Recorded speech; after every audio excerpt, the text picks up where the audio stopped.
The sky above Mount Kumatori did not merely darken, it shattered under the weight of a foreign physics that the atmosphere of Taisho-era Japan was never designed to sustain. There was no gradual gathering of storm clouds or the humid precursor to a summer typhoon. There was only the sound of the atmosphere being physically torn apart, a screaming rent in the fabric of the night that sounded less like thunder and more like a continent, grinding against a tectonic plate. The Bifrost did not gently deposit its traveler. It struck the earth like an orbital lance, a cylinder of prismatic violence that vaporized 3 square miles of ancient cedar forest in a heartbeat. The impact threw a shockwave of displacement so violent that it flattened villages 10 miles away, shattering paper sliding doors and collapsing wooden beams onto sleeping families before they could even register the flash. This was not the subtle, creeping horror of a demon in the night. This was a divine assault. The crater glowed with a heat that turned the rock to glass, the rainbow energies of the world tree hissing as they warred with the natural spiritual ley lines of the mountain. In the center of the devastation, the air tasted of ozone and burning copper, a metallic tang that overwhelmed the scent of pine and soil.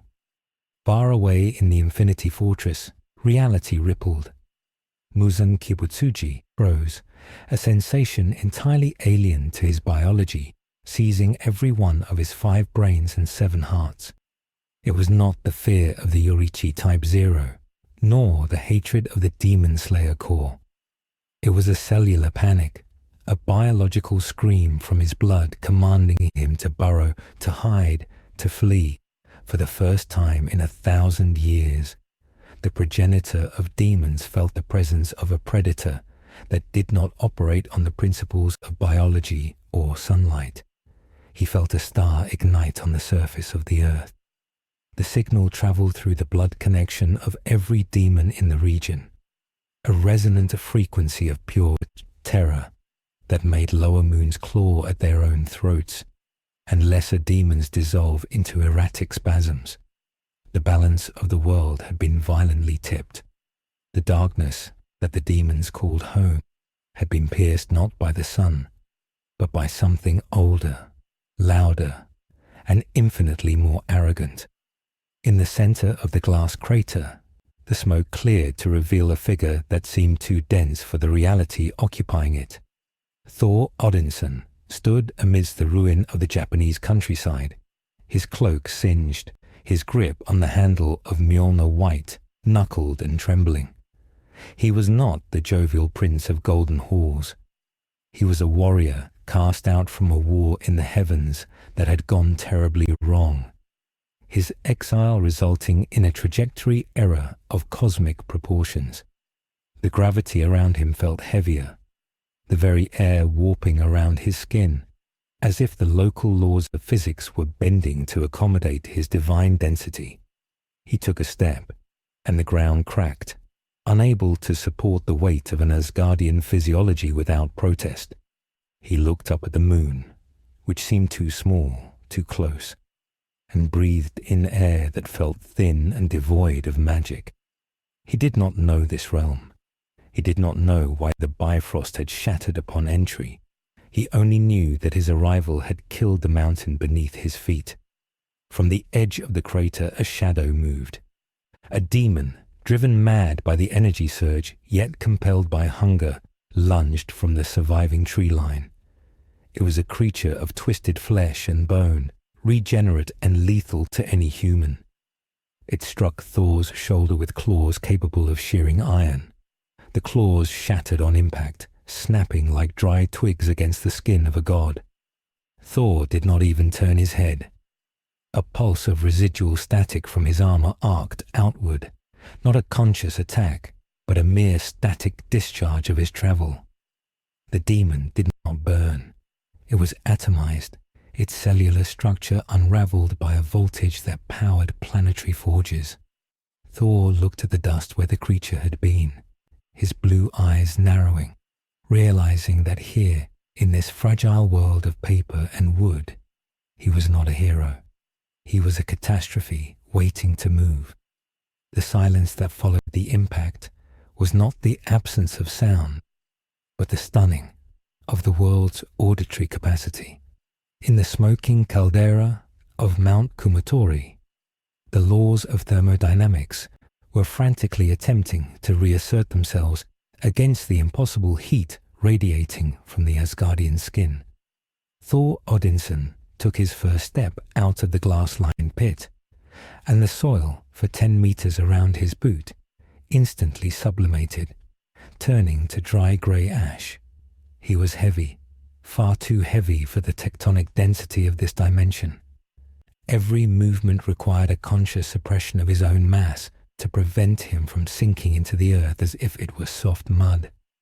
He was breathing hard, his chest heaving like a bellows, inhaling an atmosphere that felt thin and chemically wrong. It lacked the density of ether, the background radiation of magic that permeated the 9 realms. Here, the air was just gas, fragile and unresponsive. He tightened his grip on Mjolnir, the leather strap creaking, the uru metal humming a low, mournful note that caused the teeth of wolves 5 miles away to ache. He was lost. The Bifrost had not merely dropped him, it had ejected him, a violent expulsion from the branches of Yggdrasil into a void that tasted of stagnation and fear. He looked at his hands, seeing the faint golden arcs of electricity jumping between his knuckles, uncontrolled, leaking out into this fragile world like oil from a ruptured tanker. He clenched his fist to stop it, but the effort only sent a spasm of thunder through the ground, cracking the bedrock deep beneath the mountain. He was a containment breach in human form. 10 miles east, in the shadowed eaves of the Wisteria house, the Kasugai crows were dying. They did not die from wounds or poison, but from the sheer acoustic and atmospheric pressure of the arrival. Their hearts, bred for endurance and communication, burst in their chests as the shockwave of divine displacement washed over the region. The few that survived were shrieking, tearing at their own feathers, speaking in tongues that were no longer intelligible Japanese, but guttural screams of avian panic. The demon slayers stationed there, low-ranked Mizunoto and Kano, covered their ears, blood trickling between their fingers. The sound of the arrival had shattered the paper screens of the safe house and cracked the ceramic tiles of the roof.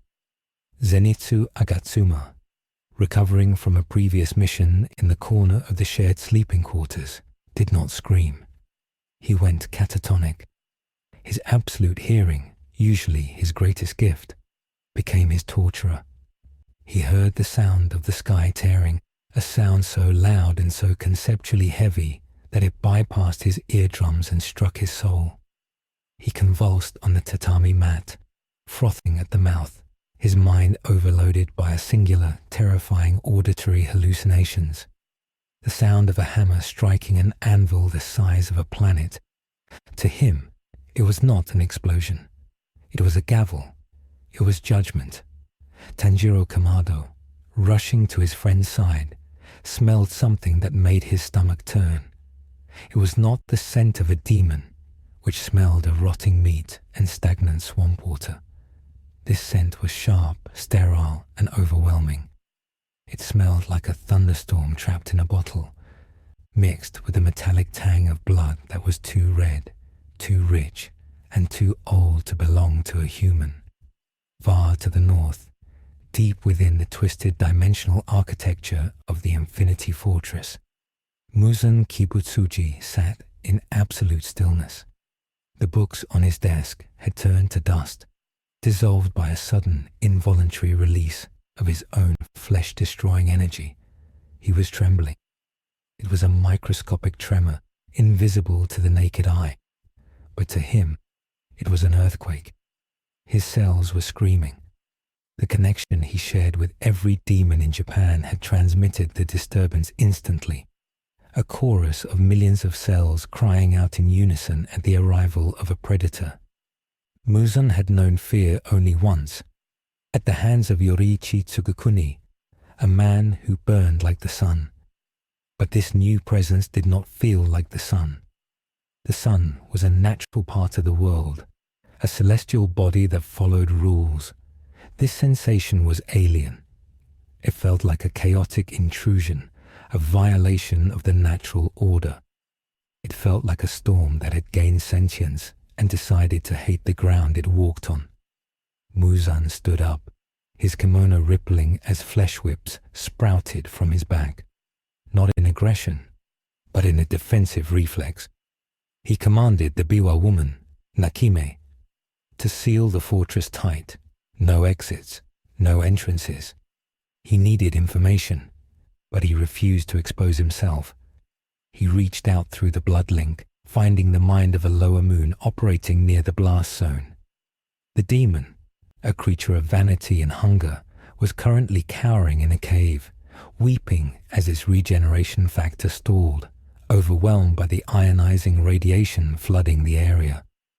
Muzan forced his will into the creature's mind, overriding its fear with a terror far more immediate. "Go," he commanded. "Look. Do not engage. Just look. And if it sees you, die before you lead it back to me." Thor began to walk down the mountain. He did not follow a path. The paths were too narrow, winding around ancient trees and shrines that he would simply crush if he tried to navigate them. Instead, he walked in a straight line, his boots smashing through undergrowth and shattering boulders. He was not being careless. He was simply too dense for the environment. He passed a small shrine dedicated to a mountain spirit, a stone structure that had stood for 300 years. As he passed within 2 meters of it, the stone cracked down the middle, the weak spiritual energy of the local kami obliterated by the gravitational distortion of an Asgardian god. Thor paused, looking at the broken shrine. He felt a pang of guilt, a human emotion that felt small and distant beneath the roaring static in his blood. He reached out to touch the stone, hoping to perhaps mend it with a touch of earth magic. But as his finger grazed the granite, the stone exploded into dust. He pulled his hand back, his face hardening. He could not touch anything here. He was a bull in a shop made of spun glass. He needed to find a mesmerizing authority, a king or a general, someone who could explain where he was and how to signal Heimdall without cracking the planet in half.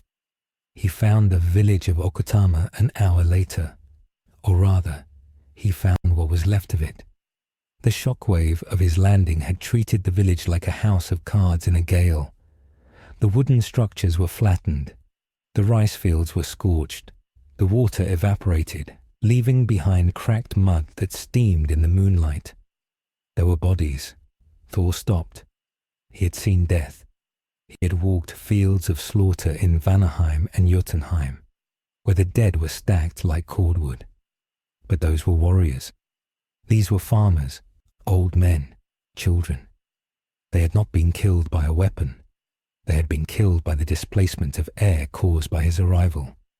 A woman, trapped under a fallen beam, was still breathing, her lungs wheezing with a wet, rattling sound. Thor knelt, the ground groaning under his knee. He wanted to lift the beam. It would weigh nothing to him. But he saw the structural integrity of the rest of the ruin. If he lifted the beam, the shift in weight would collapse the rest of the house on top of her. He froze, paralyzed by his own strength. The woman opened her eyes. She saw him, a giant, a man with hair like spun gold and eyes that glowed with a terrifying internal blue light. She did not see a savior. She saw a demon, a different kind of demon perhaps, but a monster nonetheless. She screamed, a weak, gurgling sound, and tried to scramble backward, tearing her own skin on the wreckage. Thor stood up, stepping back. The rejection stung, but he understood it. He looked like the architect of her destruction because he was. He turned away, his cape heavy and still in the dead air. He could not help them, not directly. He needed to leave, to draw the danger away from this place. As he turned, he saw them. 3 figures, standing on the edge of the ruined village, silhouetted against the burning remnants of the forest. They were small, dressed in uniforms of black, carrying swords that looked like toys. One wore a boar's head. One was trembling so violently his scabbard rattled. The third, a boy with a scar on his forehead and earrings that caught the moonlight, looked at Thor not with fear, but with a profound, confusing sadness. Tanjiro Kamado had smelled the death in the village, but he also smelled the sorrow coming from the giant. It was a contradiction that his nose could not resolve. The scent of mass destruction wrapped around a core of guilt so dense it tasted like ash. "Who are you?" Tanjiro shouted, his hand gripping the hilt of his Nichirin blade. He spoke in Japanese. To Thor, the Allspeak translated the intent and meaning instantly, filtering the foreign syllables into a dialect of Asgardian. "Did you do this? Are you a demon?"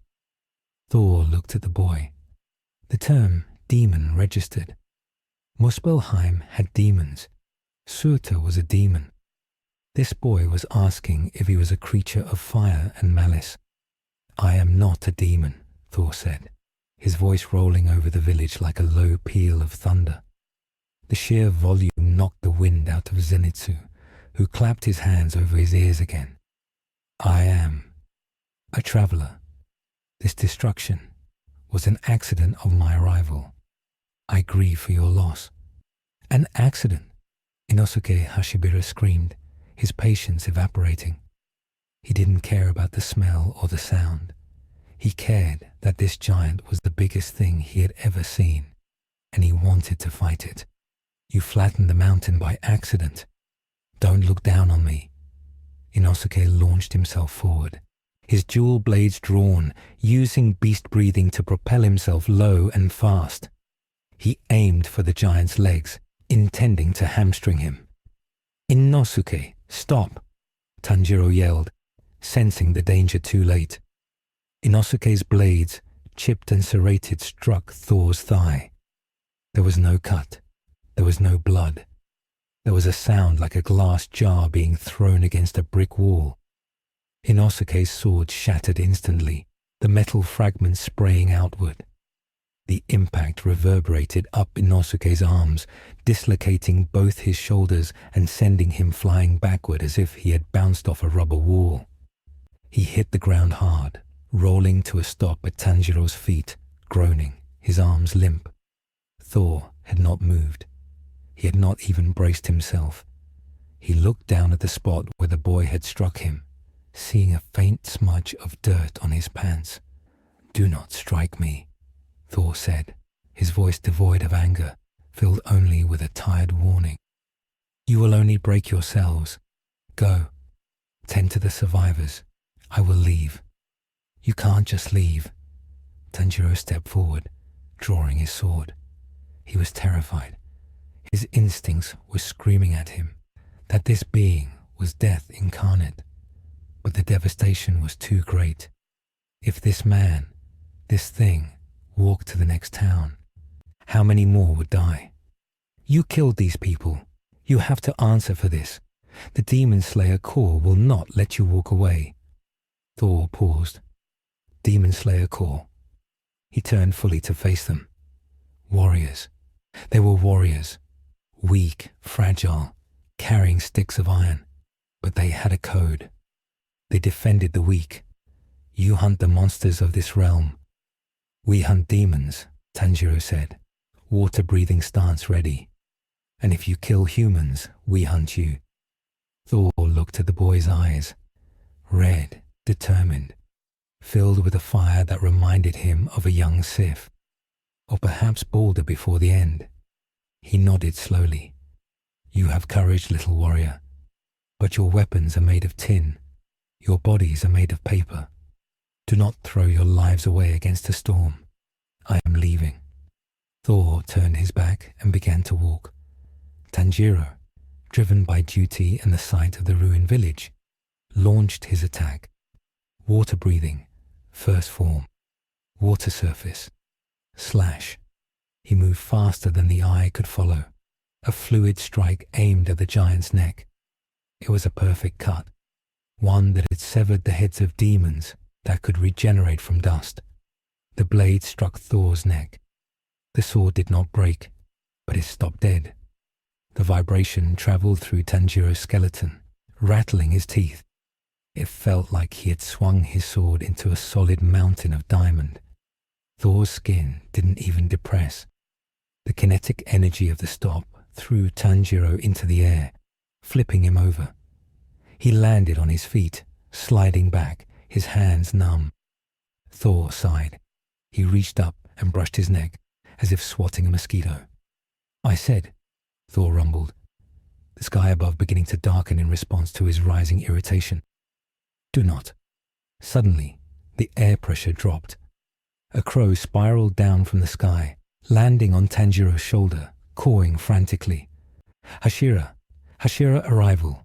Flame Hashira! Kyojuro Rengoku!" Approaching from the east. Thor looked to the east. He saw it before they did. A burning spirit. A soul that burned so bright it was almost visible to the naked eye. A man was running towards them, moving at speeds that defied human physiology, trailing a wake of heat that dried the damp air. Kyojuro Rengoku crested the hill. He took in the scene in a fraction of a second. The flattened village, the injured Inosuke, the terrified Zenitsu, the stunned Tanjiro, and the giant. The giant stood 6'6", broad as a barn door, cloaked in red, holding a hammer that looked like a block of grey stone. But what Rengoku saw was not the physical form. He saw the spirit, to a master of total concentration breathing. Everyone had a presence. Demons felt like rot. Humans felt like faint candles. This man felt like a nuclear reactor melting down. There was no malice, only power. Infinite, uncontained, leaking power. Rengoku smiled, his eyes wide and unblinking. He stepped between Tanjiro and Thor, his cape of flame snapping in the wind that seemed to generate solely from the giant's position. "Young Kamado, retreat with the wounded.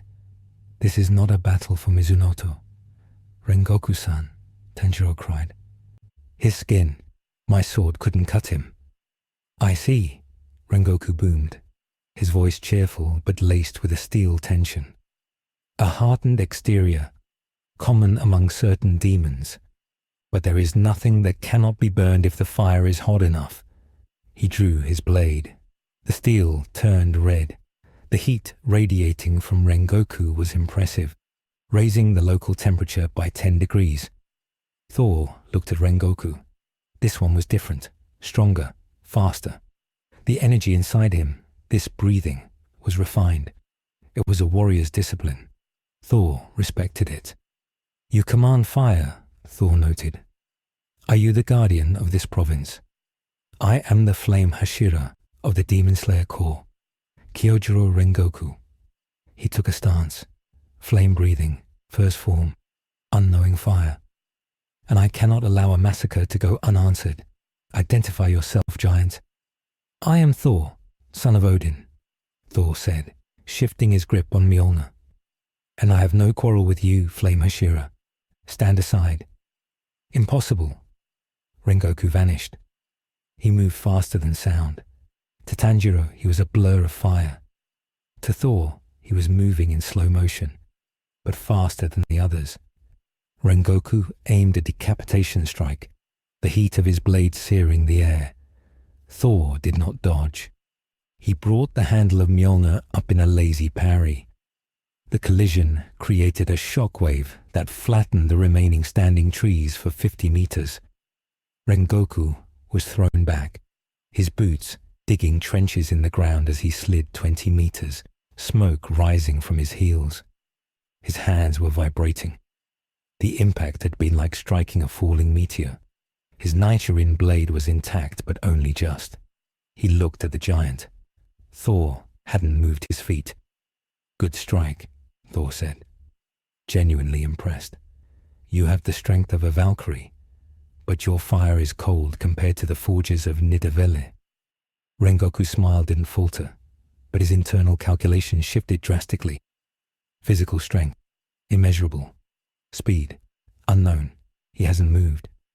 Durability, absolute. This is not a demon. No demon feels like this. This is a calamity. "If first form fails, then we escalate," Rengoku breathed in. Total concentration constant. The air around him screamed as he sucked it into his lungs, superheating his blood. Flame breathing, fifth form, flame tiger. A massive tiger made of fire manifested from his sword swing, roaring as it charged Thor. The heat was intense enough to melt glass. Thor watched the fire construct approach. He didn't raise his hammer. He simply inhaled and blew. A gust of wind, fueled by Asgardian lung capacity, hit the flame tiger. It wasn't just wind. It was a hurricane compressed into a breath. The fire was extinguished instantly.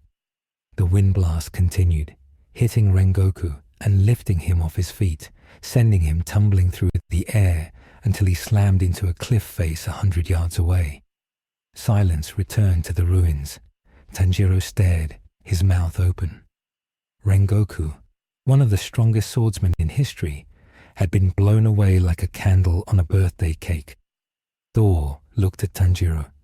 "I told you, I am not your enemy, but I am dangerous to you. Where is your leader? I need to speak to someone who understands the nature of realms." Before Tanjiro could answer, a shadow fell over the crater. Not from clouds, but from numbers. From the tree line, eyes appeared, hundreds of them. The disturbance had attracted them. Low-level demons, ghouls, hungry ghosts, driven mad by the energy Thor was leaking. They swarmed over the ridge, a tide of distorted flesh and slobbering jaws. They ignored the slayers. They were fixated on Thor. His blood smelled like ambrosia. It smelled like godhood. If they ate him, they would become kings. "Demons!" Tanjiro shouted, raising his sword despite his fear. "Zenitsu, wake up! Inosuke!" Rengoku burst from the rubble of the cliff, bruised but undeterred. "Protect the injured. I will handle the horde." Thor looked at the swarm. He looked at the battered Rengoku, preparing to charge 100 demons alone. He looked at the terrified boy with the red earrings. He felt a sudden surge of irritation, not at them, but at the indignity of it all.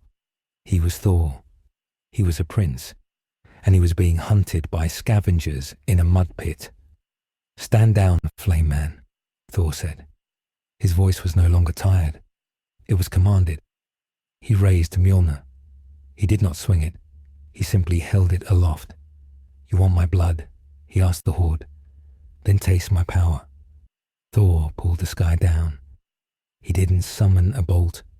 He summoned the static charge of the atmosphere within a 3-mile radius and channeled it through his body. His eyes turned white.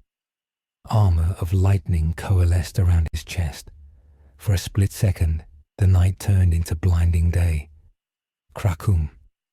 A dome of lightning expanded from Thor's body. It moved slower than natural lightning, a crawling wall of blue-white plasma that disintegrated everything it touched on a molecular level. It washed over the demon horde. There were no screams. The demons didn't burn. They vanished. The heat flash vaporized the moisture in the air, creating a fog of steam. The shockwave knocked the slayers flat, pressing them into the dirt. When the light faded, the forest edge was gone. The demons were gone. The ground was fused into obsidian. Thor lowered the hammer. Smoke curled from his shoulders. He looked at Rengoku, who was staring at him with a look that was no longer calculating, but awestruck. "Your breathing techniques are impressive," Thor said, his voice echoing in the sudden silence. "But I do not breathe the elements. I command them. He walked over to Rengoku and extended a hand. The sheer size of it made Rengoku's hand look like a child's. "Now, take me to your master, before I accidentally break this island." In the Infinity Fortress, Muzan fell to his knees, blood pouring from his nose. The connection to the 100 demons he had been monitoring had been severed so violently that the psychic feedback had ruptured blood vessels in his brain. He gasped, clutching his head. The image of the blue light was burned into his retinas. It wasn't a breathing style. It wasn't a blood demon art. It was pure, unadulterated judgment. "Nakime," Muzan whispered, his voice trembling with a hate that was terrified to speak its name. "Find out where he goes, and keep me as far away from him as possible." Back at the crater, Rengoku looked at the giant hand offered to him. He hesitated for only a second before clasping it. The grip was warm, solid, and terrifyingly strong. Rengoku smiled, blood dripping from his forehead. "A prudent suggestion. Master Oyakata-sama will certainly wish to meet you. Though I must ask, will you fit through the front door?" Thor looked at the diminutive architecture of the ruined village and let out a short, bark-like laugh.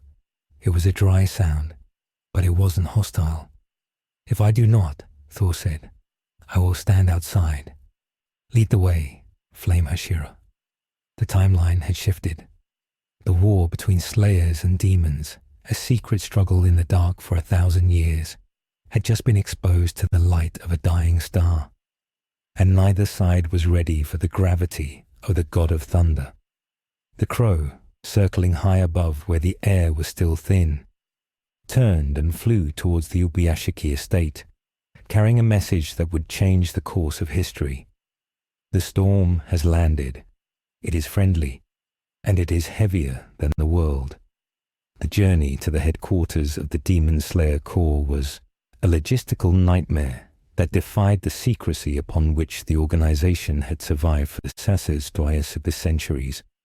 Usually, a Kikuchi would carry a guest on their back, blindfolded, passed from one guide to another to ensure the route remained hidden.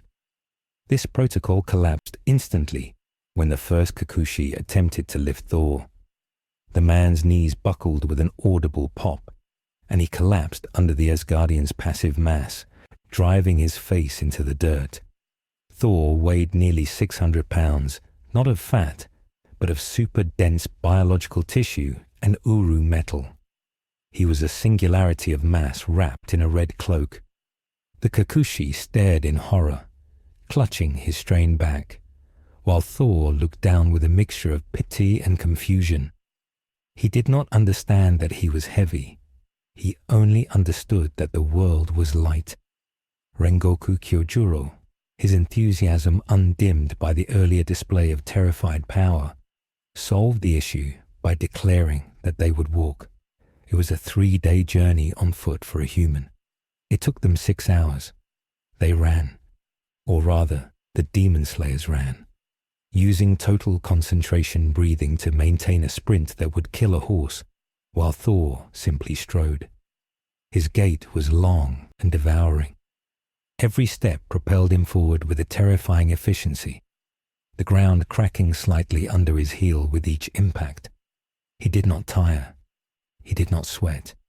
He simply displaced the atmosphere as he moved, creating a slipstream that Tanjiro and the others eventually learned to run inside of to reduce their own wind resistance.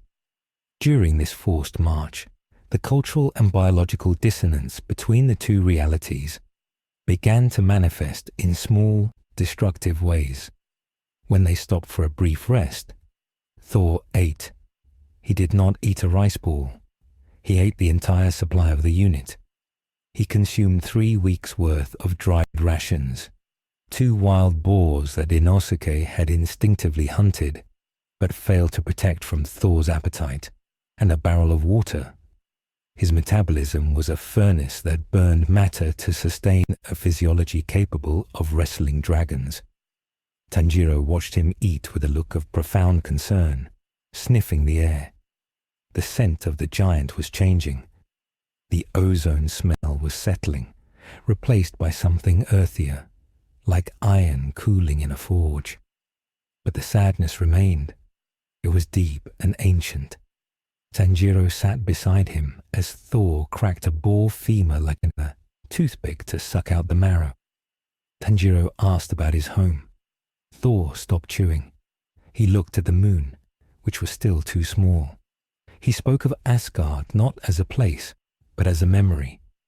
He spoke of the Golden City, of the Bifrost, of a brother who was a snake and a father who was a mountain. He did not mention that they were gone, or that Ragnarok was a cycle he was trying to break. He only said he was a prince. Tanjiro nodded, accepting this. To a boy who had seen demons turn into dust, a prince from the stars was a manageable, escalating truth. Zenitsu, however, kept a 50-foot distance, weeping silently and clutching his sword, convinced that Thor was a trick of the light that would eventually explode. They arrived at the perimeter of the Ubuyashiki estate at dawn. The wisteria forest that surrounded the hidden mansion was in full bloom, a purple haze of demon-repelling pollen. Usually, this forest was a sanctuary. To Thor, it was an allergen. As he stepped under the purple canopy, his eyes began to water. He sneezed. The sneeze was a sonic event. It stripped the leaves off the trees for 200 meters and knocked a hidden lookout out of the canopy. The pollen, designed to poison demons, reacted strangely with Asgardian physiology. It didn't poison him, but it irritated the electrical conductivity of his nervous system. Static discharge began to arc off his skin, popping and hissing, setting small fires in the undergrowth that Rengoku had to stomp out. Thor grumbled, rubbing his nose, complaining that this realm defended itself with flowers rather than steel. They reached the inner sanctum, the gravel courtyard where the Hashira waited. The message had been sent ahead by the fastest crows, those that hadn't died from the shockwave. The pillars were assembled. The atmosphere was not one of welcome. It was an execution ground waiting for a verdict. Sanemi Shinazugawa stood at the front, his scars stretching as he sneered. He saw a large man, yes, but he also saw a threat. Beside him, Kyome Himejima wept, his prayer beads clicking, sensing the colossal disturbance in the natural order that Thor represented. Obanai Iguro sat in a tree, his snake agitated, hissing at the static in the air. Shinobu Kocho smiled, but her hand was resting on the hilt of her stinging blade, her eyes scanning Thor's anatomy for veins, arteries, weak points. She found none. His skin looked like marble painted to resemble flesh. Giyu Tomioka stood apart, stoic, but his grip on his sword was white-knuckled. They had heard the report, a lightning disaster that wiped out a horde. But seeing him was different. He didn't carry a sword. He carried a hammer that looked like a construction tool for a giant. He wore armor that looked archaic yet futuristic. And he stood with a casual arrogance that infuriated Sanemi. Thor stopped in the center of the courtyard. He looked at the Hashira. He had stood before the Warriors Three, the Avengers, and the legions of Hela. He was not intimidated by 9 humans with swords. He was, however, disappointed. "Are these your champions?" Thor asked Rengoku, his voice booming without effort. "They are small." Sanemi moved. He didn't warn anyone. He simply blurred, wind-breathing first form, dust whirlwind cutter. He aimed to sever Thor's arm, not to kill, but to maim, to teach a lesson in respect. It was a strike that had beheaded lower moons. The blade hit Thor's forearm. There was a sound like a gunshot. The sword did not cut. It bounced. The vibration traveled back up Sanemi's arm, shattering the radius and ulnar bones in his forearm instantly. Sanemi didn't scream. He gasped, his eyes widening in shock as his sword spun away, bent at a 45-degree angle. He fell back, clutching his arm, staring at the limb that now hung at an impossible angle. The courtyard went deathly silent. Thor hadn't even raised his guard. He looked down at his arm, then at Sanemi. "I warned the boy with the boar head," Thor said, his tone sounding like a disappointed parent. "My skin is not made for your metal. Do not strike me again. You will only hurt yourselves." The Hashira erupted. This was an act of war. Obanai dropped from the tree, serpent-breathing. Mitsuri Kanroji drew her whip blade. Even Giyu shifted into a stance. They were elite warriors, and they had just watched their comrade be broken by standing still. They prepared to swarm him. Thor sighed, shifting his grip on Mjolnir.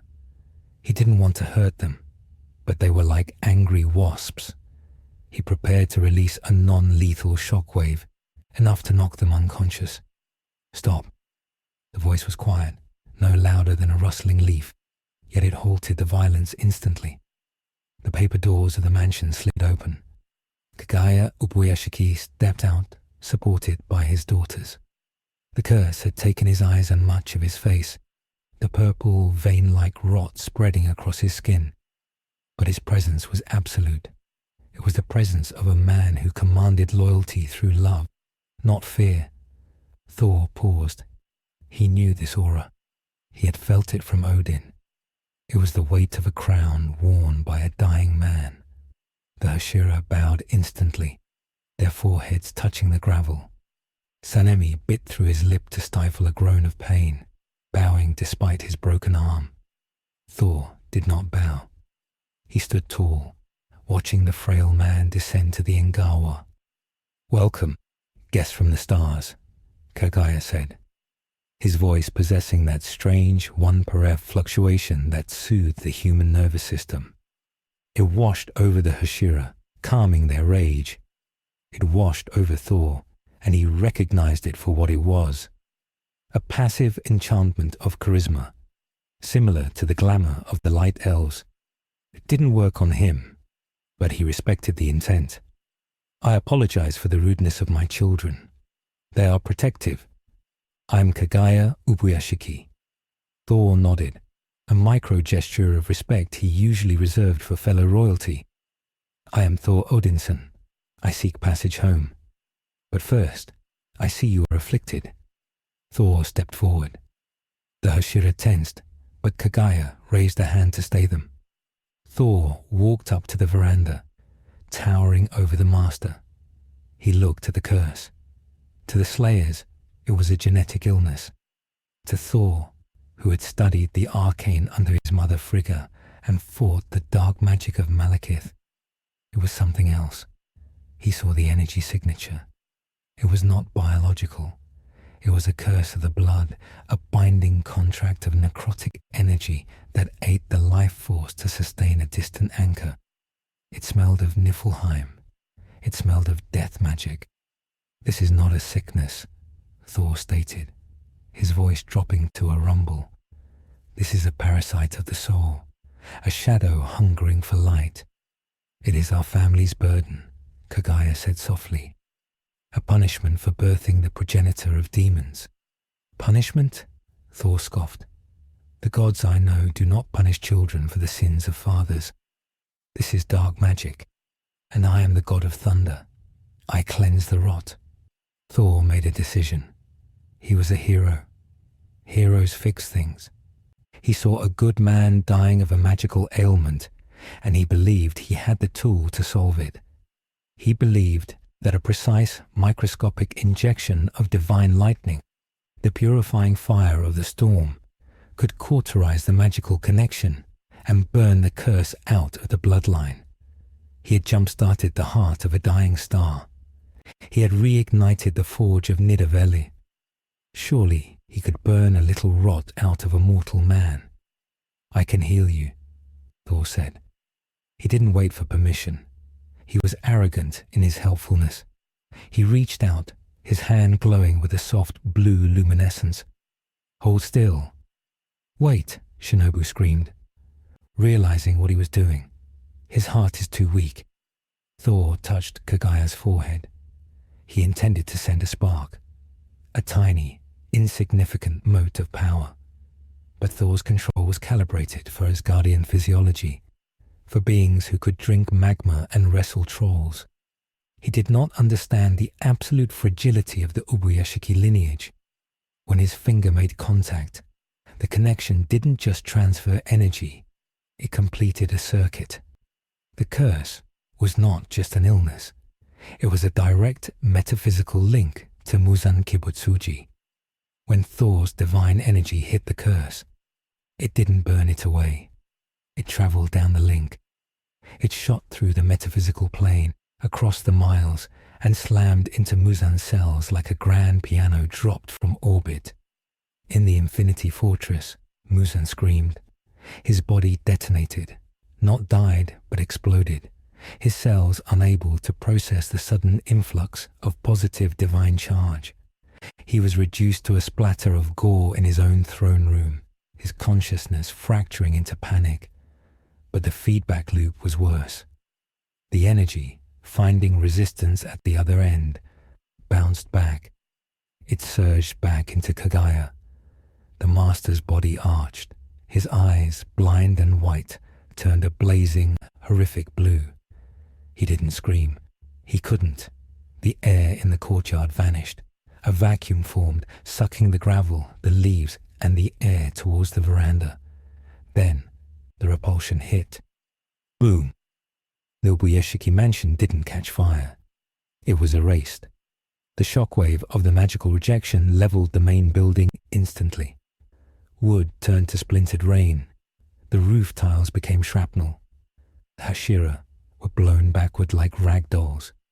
Gyome, the strongest, dug his feet in and caught Sanemi and Shinobu, shielding them with his massive body, his back being flayed by the debris.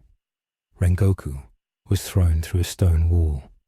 Tanjiro, shielding Nezuko's box, was buried under a collapsed walkway. Thor stood in the center of the ruin. He was untouched, but in his arms he held Kagaya Ubuyashiki. The master was smoking. His kimono was burned away. His skin was mapped with Lichtenberg figures, fern-like scars of lightning burns. He was not dead, but he was shattered. His heart had stopped, then restarted in a chaotic, fluttering rhythm. The curse had receded, terrified of the lightning, but the host was broken, comatose, a husk kept alive only by the lingering static in his cells. Thor looked down at his hands. He looked at the smoking ruin of the house. He looked at the Hashira rising from the debris, bleeding, coughing, their eyes filled with a hatred that transcended fear. Thor stammered. I tried to... You killed him, Gyome roared. It was a sound of pure grief. The stone Hashira, usually the embodiment of calm, grabbed his spiked flail and axe. He didn't care about the power gap anymore. He didn't care about logic. The father was dead. The stranger had killed him. Gyome charged. He swung the flail. He used stone breathing, fifth form, arcs of justice. The weapon was heavy, made of pure iron, wielded by the strongest human in history. It struck Thor in the chest. Thor took the hit. He let it hit him. He felt he deserved it. The flail struck his breastplate. The impact cracked the uru plating slightly, a testament to Gyome's monstrous strength. But it didn't stop Thor. Thor grabbed the chain. He yanked. Gyome flew forward, losing his footing. Thor caught the axe handle as it came down. He snapped the pure iron handle in half with a flick of his wrist. Listen to me, Thor shouted, the thunder in his voice cracking the remaining paving stones. He is alive, barely. I miscalculated. Monster, Iguro hissed, launching himself from the rubble, his sword snaking towards Thor's eyes. You come here, you break us, you burn our home. The coordinated attack began. It was desperate, it was suicidal, but it was relentless. The Hashira attacked not to win, but to avenge. Mist, love, snake, water, wind, stone. They poured their souls into the strikes, and Thor just stood there. He blocked, he parried, he shoved. He didn't strike back. He knew if he hit them, they would turn to red mist. He was a tank being swarmed by infantry. But the psychological weight was crushing him. He had come to be a hero. He had become a disaster. Suddenly, a new sound cut through the chaos. A sound of tearing fabric. Nezuko's box, buried under the rubble near Tanjiro, burst open. Nezuko emerged, but she was not in her normal form. The ambient energy of the blast, the divine lightning mixed with the curse energy, had flooded her box. She had absorbed it. Her demon form advanced instantly. A horn grew from her forehead, crackling with blue electricity. The patterns on her skin glowed not pink, but white. She screamed, a sound that was half demon, half thunderclap. She lunged not at Thor, but at Sanemi, who was trying to stand up with his broken arm. The smell of his Marechi blood, exposed by his injuries, combined with the chaotic energy, drove her into a frenzy. "Nezuko, no!" Tanjiro screamed, pulling himself from the wreckage. Thor saw the girl. He saw the demon. He saw the lightning arcing off her. "A Valkyrie of the dark," he muttered. He saw her go for the injured man. Instinct took over. Thor threw Mjolnir. He didn't throw it to kill. He threw it to pin.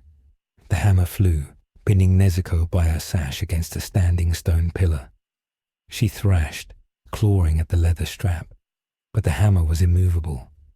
She hissed, spitting blue sparks. The fighting stopped. The Hashira looked at the pinned demon, then at the smoking master in Thor's arms, then at the giant who controlled the battlefield with casual omnipotence. Shinobu Kocho, bleeding from a head wound, stepped forward.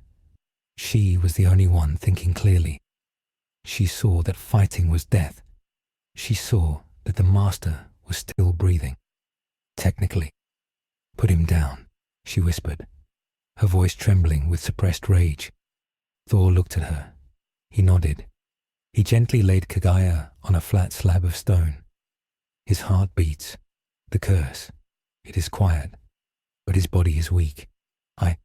I did not know your kind was so brittle." "Leave," Kyu Tomioka said. He was standing in front of Tanjiro, his sword drawn but lowered. "If you stay, we will die trying to kill you. And we need to save the master. Leave." Thor looked at them. He saw the fear. He saw the wreckage of their sanctuary. He realized that his presence here was incompatible with their survival. He was too big for their world. He was a whale in a goldfish pond. Every time he moved, he displaced too much water. "I will go," Thor said, his voice heavy with shame. He held out his hand. Mjolnir flew from the stone pillar back to his grip. Nezuko slumped to the ground, unconscious, the lightning fading from her skin but leaving permanent white markings. "But know this, the enemy you fight, the one connected to that curse, I felt him. He is afraid, and he knows I am here." Thor turned. He didn't walk. He spun the hammer. He needed to get away, far away, to a place where there were no fragile things to break. He launched himself into the sky. The sonic boom of his departure blew the rest of the roof tiles off the surrounding buildings. He streaked upward, a comet leaving the earth, heading for the highest peak he could find. Silence returned to the Ubuyashiki estate. It was broken only by the ragged breathing of the Hashira and the slow, erratic heartbeat of the master. Shinobu rushed to Kagaya's side. She checked his pulse. Her eyes widened.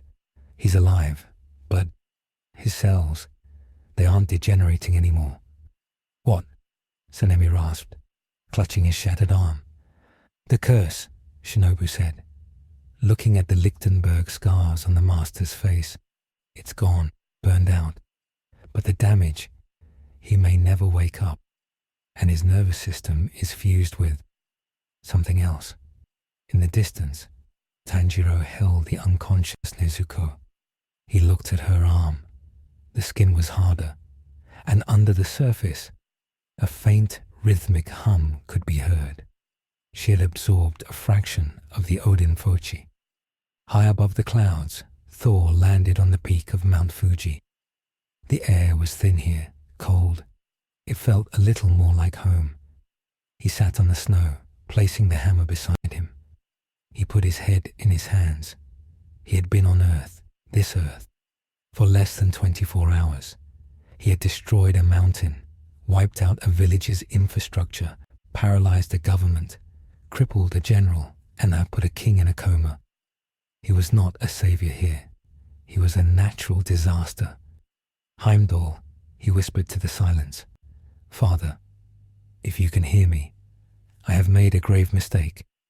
There was no answer, only the wind, and then a sound, not from the sky but from the shadow of a rock. A figure emerged. It was not a human. It was not a typical demon. It was a pot, a vase intricately decorated. From it, a creature with mouths for eyes and eyes for mouths emerged. Upper Moon 5, Gyoko. He had been sent to investigate the explosion. He saw the god sitting in the snow. Gyoko giggled. He didn't understand the power scale. He only saw a lonely man. My, what a beautiful specimen for my art. You seem sad. Shall I make you into a vase? Thor didn't look up. He didn't have the energy for banter. He just wanted to be alone. Go away, pot. Gyoko was insulted. I am upper rank 5. I will craft your flesh into... Thor raised a finger. A single bolt of lightning, thin as a wire, dropped from the clear blue sky. It struck the pot. There was no explosion. The pot simply ceased to exist. Gyoko was erased before his synapses could register the heat. Thor sighed. He looked at the empty spot in the snow. I said go away. The world was shifting. The Hashira were broken, but the curse was gone. The demons were terrified, but their master was enraged. And in the center of it all sat a depressed god, waiting for a consequence he knew was coming. The balance had not just been tipped, it had been kicked over. And now the heavy weights were starting to slide from the shadows of the Infinity Fortress. A regenerating Muzan made a new calculation. He could not fight this storm, but perhaps he could infect it. If the girl could absorb the power, why couldn't he? The plan shifted. No longer hide, no longer flee, assimilate. The goal was no longer the blue spider lily.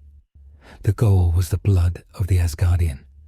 The butterfly mansion had transformed from a place of healing into a bunker of triage and existential dread. The smell of wisteria incense was overpowered by the scent of cauterized flesh and the sharp chemical odor of ozone that seemed to cling to the survivors of the Ubuyashiki disaster. The Kakushi moved in silence, their faces covered, eyes wide with the knowledge that the world had fundamentally broken. In the main recovery ward, the Hashira, those who could still stand, gathered around the futon where Kagaya Ubuyashiki lay.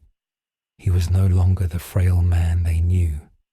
His skin, once marred by the spreading purple rot of the curse, was now a map of white scars that pulsed with a faint, rhythmic luminescence. The curse was gone. The connection to Muzan Kibutsuji had been incinerated. But in its place, the master had become a vessel for a frequency of energy that human biology could not interpret. His heart beat once every minute, a heavy, thudding impact that shook the floorboards, pumping blood that had turned a vibrant, terrifying gold. Shinobu Kocho stood over him, her usual smile gone, replaced by the cold, hard stare of a scientist looking at an anomaly that defied all medical precedent. She held a glass vial of the master's blood. It was hot to the touch. Under the microscope, the cells were not dividing. They were vibrating, holding a charge that should have boiled the water in his body instantly. Sanemi Shinazugawa sat in the corner, his arm encased in a heavy plaster cast, his chest bandaged. He was not looking at the master. He was staring at the wall, his eyes bloodshot, his teeth grinding together with enough force to crack enamel. He had been humiliated. He, the Wind Hashira, a man who had shredded demons with his bare hands, had been broken by a passive defense. He hadn't even been attacked. He had been swatted like a fly against a windshield. The shame was a physical weight in his gut, heavier than the cast. Giyu Tomioka stood by the window, looking out at the gardens where Tanjiro was sitting with the box. Giyu's expression was unreadable, but his hand never left the hilt of his sword. He was running simulations in his head, hundreds of them, trying to find a scenario where a blade could cut a storm. He found none. The logical conclusion was absolute defeat. Yet the master lived. The curse was gone. The giant, for all his destructive mass, had done what centuries of sacrifice had failed to do. This contradiction gnawed at Giyu's resolve. Was the giant an enemy? Or was he a cure that was simply too potent for the patient? Shinobu set the vial down. The glass clicked against the wood, the sound startlingly loud in the tense room. She turned to the others. Her voice was steady, but it lacked its usual melodic lilt. It was clinical, detached. She explained that the master was in a state of suspended animation. His brain activity was off the charts, but his body was paralyzed by the residual divine voltage. He was not dying. He was evolving, or perhaps devolving, into something that was no longer strictly human. She theorized that the energy used by the entity, Thor, was not magic in the way they understood blood demon arts. It was physics. It was the fundamental force of the universe, condensed and directed. The demon slayers hunted biological anomalies. They were not equipped to fight a living nuclear reactor. Gayame Himejima, the stone Hashira, wept silently, his large hands clutching his prayer beads. He prayed not for victory, but for guidance. He had felt the giant's soul during their brief clash. It was not evil. It was not malicious. It was simply vast. It was like trying to fight a tsunami and hating the water for being wet. Deep in the earth, within the shifting geometry of the Infinity Fortress, the atmosphere was not one of fear, but of frantic, terrifying adaptation. Muzan Kibutsuji had reformed. It had taken hours. The blast of Asgardian energy that had travelled through the curse link had obliterated his previous body, scouring him down to the cellular level. But Muzan was the perfect organism. He did not die. He learned. He stood in the center of the dimensional platform, his body naked, his skin pale and smooth. But he was different. The texture of his flesh had changed. Where there was once only biological perfection, there was now a faint, crackling instability. A web of blue veins pulsed beneath his skin, glowing in the dark. He flexed his hand and sparks of red and black electricity danced between his fingers. He had not just survived the lightning, he had sampled it. The pain had been exquisite, an agony beyond comprehension, but it had brought revelation. The energy was not sunlight. It did not carry the specific UV frequency that destroyed demon cells. It was heat. It was pressure. It was raw power, and power could be eaten. The biwa struck a sharp, dissonant chord. The upper moons arrived. They did not appear with their usual arrogance. They appeared with caution. They had felt the tremor in the master's blood. They had felt the scream of the earth when the Bifrost hit. Kokushibo, upper rank 1, knelt first, his 6 eyes narrowing as he assessed the change in his lord. He saw the burns that were still healing, He saw the new hunger. Doma, upper rank 2, smiled his vacuous smile, fanning himself, though his eyes betrayed a rare flicker of genuine curiosity. Akaza, upper rank 3, vibrated with a tension that was almost audible. He wanted to know the source of the strength that could hurt Muzan. Hunting cowered. Gyoko was gone, erased from existence. A void in the ranks that spoke louder than any command. Muzan looked at them. He did not speak with his mouth. He spoke directly into their minds, his voice amplified by the new chaotic static in his blood. He showed them the memory of the blue light. He showed them the giant on the mountain. He did not order them to kill Thor. He ordered them to bleed him. He needed a sample. He needed the source code of that lightning to stabilize his own evolution. If he could assimilate the Asgardian physiology, he would not just conquer the sun. He would conquer the sky. On the summit of Mount Fuji, the air was thin and freezing, a domain of silence that suited Thor Odinson. He sat cross-legged on a precipice of basalt, Mjolnir resting on his knees. He had not moved for 2 days. The snow had piled up on his shoulders, turning him into a white statue against the grey rock. He was meditating, trying to reach out across the cosmos, trying to find the thread of the world tree that would lead him back to Asgard. But the ether here was silent. The signal was jammed. This universe was a closed system, a bubble of reality drifting far from the main trunk of Yggdrasil. He was truly alone. He opened his eyes, the blue irises glowing softly, illuminating the swirling snow. He felt the guilt of the Ubuyashiki estate heavy in his chest. He was a builder who broke everything he touched. He was a warrior in a world made of glass. He closed his fist, and the leather of his glove creaked. He needed to be smaller. He needed to be softer, but he did not know how. He was born in the heart of a storm. He did not know how to be a gentle breeze. His solitude was interrupted not by demons, but by the crude, mechanical ambition of the Meiji Restoration's legacy. The Japanese Imperial Army had been tracking the disturbance, the devastation at Kumatori, the destruction of the village, the atmospheric anomalies. These were interpreted not as spiritual events, but as a foreign invasion or a new weapon test. A regiment of mountain infantry, supported by heavy artillery, hauled up the lower slopes by oxen and sheer will, had established a firing line 3 miles down. They did not know they were aiming at a god.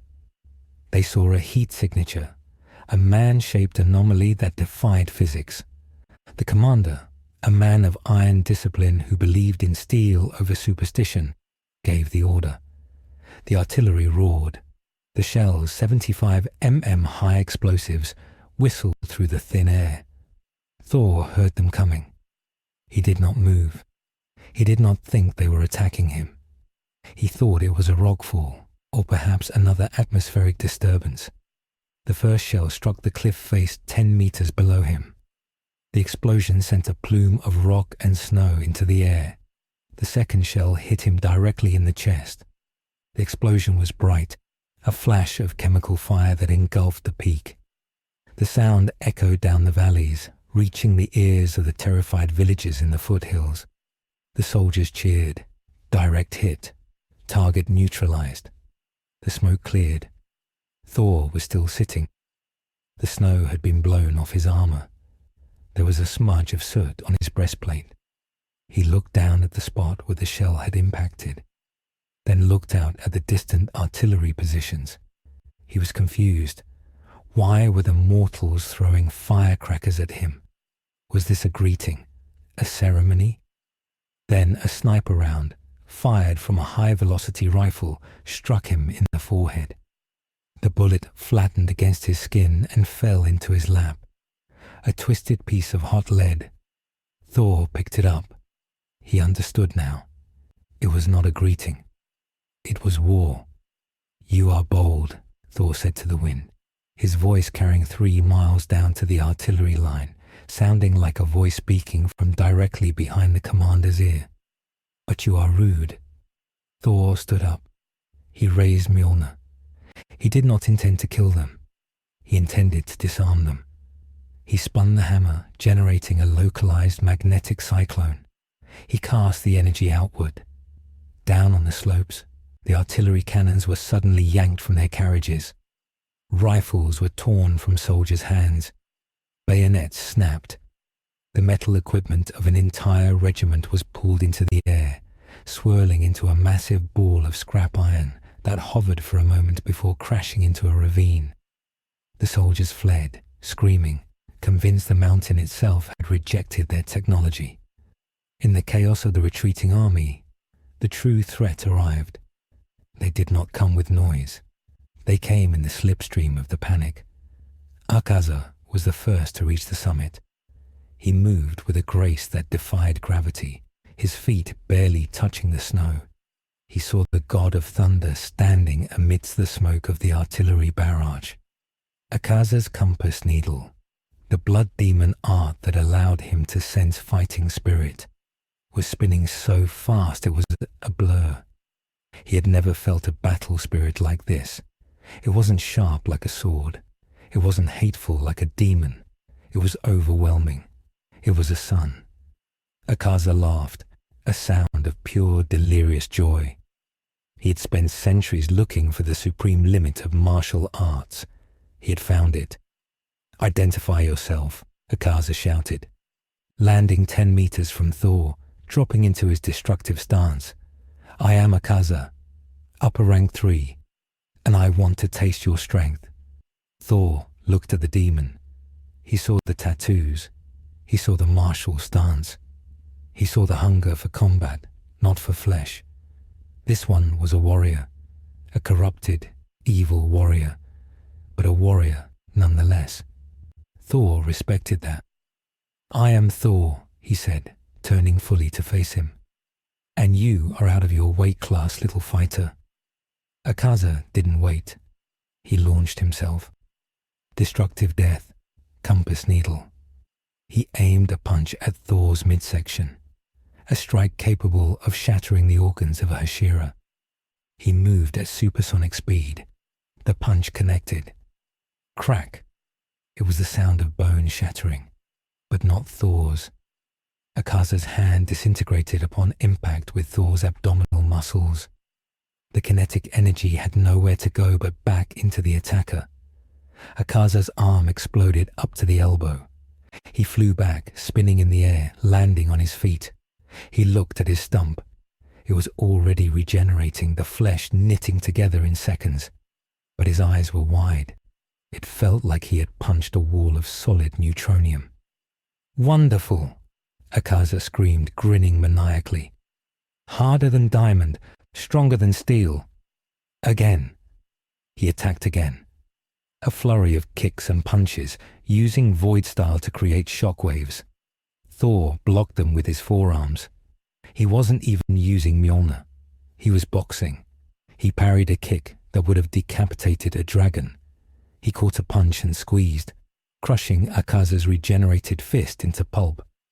"You have skill," Thor admitted, dodging a leg sweep. "But you lack mass." Thor retaliated. He didn't use lightning. He used a simple, straight right hand. He pulled the punch, holding back 99% of his strength, fearing that he would vaporize the creature. The fist struck Akaza in the chest. The impact blew a hole through Akaza's torso the size of a dinner plate. The shockwave behind the punch cleared the snow from the entire mountaintop. Akaza gasped, looking down at the hole where his lungs and spine used to be. He coughed blood, but he was still smiling. Yes, this is it. The realm of the Supreme. Before Thor could finish him, the temperature dropped to absolute zero. Frost bloomed on Thor's armor. The air turned into a fog of ice crystals. Doma, upper rank 2, drifted down from the sky, his golden fan spreading a mist of frozen blood. My, Akaza Dono, Doma chirped. his voice sickeningly sweet. "You're getting broken so quickly. Shall I help?" Doma unleashed his blood demon art, crystalline divine child. Miniature ice statues of himself formed, blowing clouds of freezing air capable of necroticizing lung tissue. Instantly, Thor inhaled the mist. He frowned. He was a son of Odin. He had fought frost giants in Jotunheim. He had walked through the Fimbulwinter. This cold was a summer breeze to him. Thor breathed out. His exhalation was so hot compared to the ice mist that it created a steam explosion. The ice statues melted instantly. Doma blinked. His eyes, usually devoid of emotion, showed a flicker of confusion. His ice didn't work. Physics was failing him. "Your winter is weak," Thor grumbled. He swung Mjolnir. He didn't hit Doma. He hit the air in front of Doma. The air pressure wave hit the demon like a solid wall, shattering his skeletal structure and launching him off the mountain. Doma fell into the darkness, laughing and regenerating, realizing that poison would be necessary. Then the gravity changed. The moon seemed to descend. Kokushibo stood on a pinnacle of rock above Thor. He had not attacked. He had been watching. He saw the stance. He saw the lack of wasted movement. He saw the weapon that returned to the hand. "You are a swordsman," Kokushibo said, his voice deep and ancient, "though your blade is a hammer." Thor looked up. This one was different. He had 6 eyes, but he held himself like a samurai lord.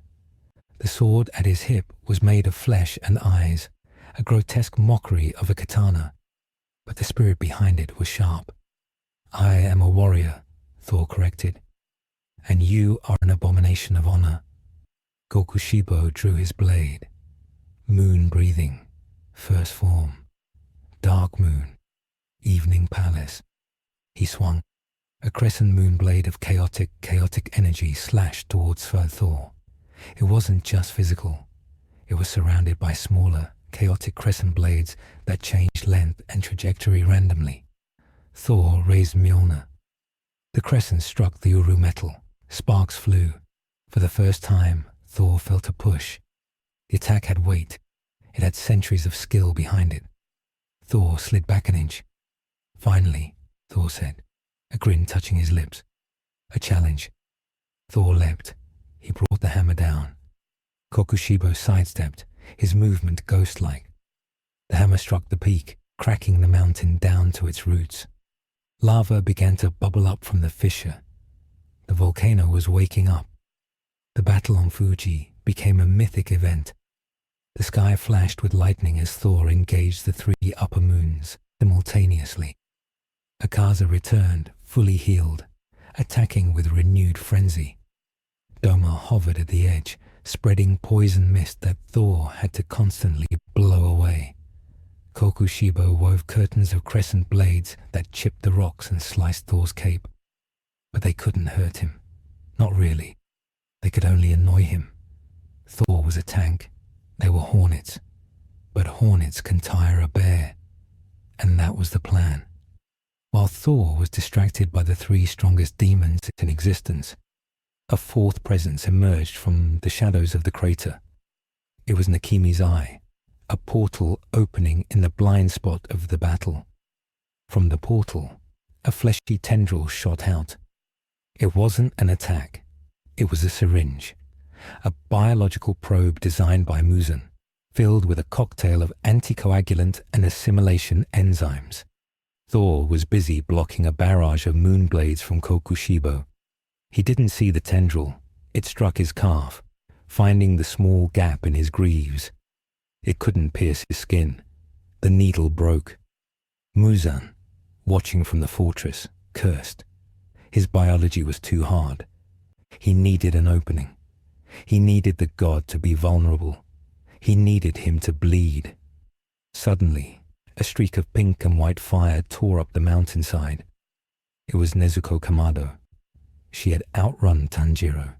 She had outrun the sound of her own footsteps. The energy she had absorbed from the estate blast was burning her from the inside out. She was in a berserker state, her mind lost to the storm in her blood. She saw the demons. She saw Thor. To her confused senses, they were all sources of heat. She needed to discharge. Nezuko launched herself into the melee. She didn't attack the demons. She attacked the center of the energy. She attacked Thor. "Girl," Thor shouted, seeing her. "Stay back." Nezuko screamed, a sound of electric distortion. She kicked. Her leg was wrapped in white lightning. She struck Thor's chest. The reaction was catastrophic, like meat-like. The Odin Foshi in Thor reacted with the stolen Odin Foshi in Nezuko. It created a resonance cascade. A bright white flash blinded everyone. Thor was thrown back, not by force, but by a sudden, paralyzing seizure as his own energy frequency was disrupted. He dropped to one knee, clutching his chest. "Now," Kokushibo commanded. Akaza and Kokushibo struck in unison. They didn't aim to kill. They aimed to draw blood from the nose, from the ears, from anywhere the internal pressure had ruptured capillaries. Thor roared, driving them back with a pulse of thunder, but a few drops of golden red blood fell onto the snow. The tendril from the portal shot out again. It didn't strike Thor. It struck the snow. It vacuumed up the frozen blood droplets. "Got it," Nikimi's voice echoed. The portal snapped shut. The upper moons, receiving the signal, disengaged instantly. They vanished into the night, slipping into shadows, leaving Thor kneeling on the cracked peak, the volcano rumbling beneath him, and a feral, electrified Nezuko screaming in front of him. Thor looked at the girl. He saw the pain she was in. She was burning alive because of his power. He forgot the demons. He forgot the blood. He dropped Mjolnir and grabbed Nezuko by the shoulders. She burned his hands, her skin searing hot. "Calm down," Thor whispered, channeling his will into her. He acted as a ground wire, absorbing the excess charge back into himself. "I have you. Breathe." Tanjiro crested the summit, gasping for air, his lungs burning. He saw the scene, the ruined mountain, the fleeing demons, and the god of thunder holding his sister, drawing the deadly light out of her, saving her life while smoke rose from his own hands. Tanjiro collapsed, weeping. He didn't know if this was a victory. Deep in the Infinity Fortress, the tendril deposited the sample into a glass vat. Muzan stared at it. The blood of a god. It glowed in the dark. It was heavy. He touched the glass, and he felt a power that made his cells sing. He began the assimilation. He would not just be the Demon King. He would be the Storm King. The systemic clash was over. The assimilation had begun. A biological upgrade that would doom the world. The hidden village of the swordsmiths lay nestled within a crater of a dormant volcano, a geological dimple in the landscape that usually smelled of pine charcoal and iron filings. Today, it smelled of ionized ozone and the terrified sweat of artisans who had spent their lives mastering steel, only to watch a stranger rewrite the periodic table of elements with a hammer and a bad mood. Thor Odinson stood at the central forge, a structure that had been revered for generations as the womb of the demon slayer caused weaponry. He was shirtless, his skin gleaming with a sweat that evaporated instantly upon contact with the air, creating a shimmering haze of heat around his torso. He was not using the bellows. He did not need them. He simply breathed onto the coals. His breath, a mixture of oxygen and the residual magical radiation of Asgard, turned the flames from a healthy orange to a blinding, roaring violet. The iron sand, usually requiring days of folding and tempering to become Nichirin steel, was melting in seconds. It bubbled like soup. impurities burning off in black wisps that screamed as they vanished. Tekin, Tekikawahara, the chief of the village, watched from behind a heat shield, his small mask trembling. Beside him, Hotaru Haganazuka was hyperventilating, torn between the urge to murder the giant for desecrating the forge and the urge to worship him for the quality of the heat. Thor was not making swords. He was making mistakes. He had decided, in a moment of guilt-ridden tactical calculation, that the humans were too fragile. They broke against the demons. They broke against him. If he could not make their bodies harder without killing them, he would make their weapons absolute. He reached into the crucible with his bare hand, ignoring the screams of the smiths, and pulled out a glob of white-hot steel. He placed it on the anvil. He raised Mjolnir. This was the small choice. This was the decision that would doom the timeline. He decided to treat Nichirin ore like Uru. He decided to enchant it. In the Marvel Universe, Uru metal was a sponge for magic, capable of holding enchantments from the All-Father. In the Demon Slayer universe, Nichirin ore was a sponge for sunlight, capable of absorbing UV radiation. When Thor struck the sunlight-absorbing ore with a hammer that channeled the storm, he didn't just forge a blade. He created a polarity reversal. He forced the metal to absorb not light, but the concept of kinetic dominance. He struck the metal. The sound shattered every window in the village. He folded it. He struck it again. He was whispering runes into the structure of the atoms, words of binding and weight. He forged 3 blades before the anvil cracked in half. They were not katana. They were heavy, straight-edged monstrosities that hummed with a low, headache-inducing frequency. They were grey, dull, and cold to the touch, even as they came off the fire. They did not change color based on the user. They absorbed color. They looked like holes in reality, shaped like swords. Thor handed the first one to Tanjiro, who had followed him to the village, terrified that Thor would accidentally cause an eruption. Tanjiro took the hilt. His arms immediately dislocated. The boy screamed, dropping the weapon. It hit the dirt point first and sank 3 feet into the ground as if the soil were water. Thor frowned. He had forgotten the weight. He picked it up effortlessly. "It is too heavy for you," Thor muttered, disappointed. "I removed the impurity of lightness." Tanjiro popped his shoulders back into place, tears streaming down his face, the smell of the sword making him nauseous. It didn't smell like steel. It smelled like a thunderstorm that wouldn't end. "I can't wield that," Tanjiro gasped. "No human can." Thor looked at the blade. He realized his error. He was trying to uplift a civilization that hadn't yet invented the transistor by handing them nuclear warheads. But he couldn't take it back. The metal was changed. The ore in the mountain had resonated with the forging. Deep in the mines, the veins of raw Nichirin ore were shifting, turning grey, losing their connection to the sun, and gaining a connection to the storm. While Thor broke the metallurgy of Japan, deep within the Infinity Fortress, biology was being rewritten. The sample of Thor's blood, stolen by Nakimi, sat in a suspension of blue spider lily extract and human serum. It was not mixing. The drop of Asgardian blood remained a perfect sphere, glowing with a golden light, suspended in the red liquid like a trapped star.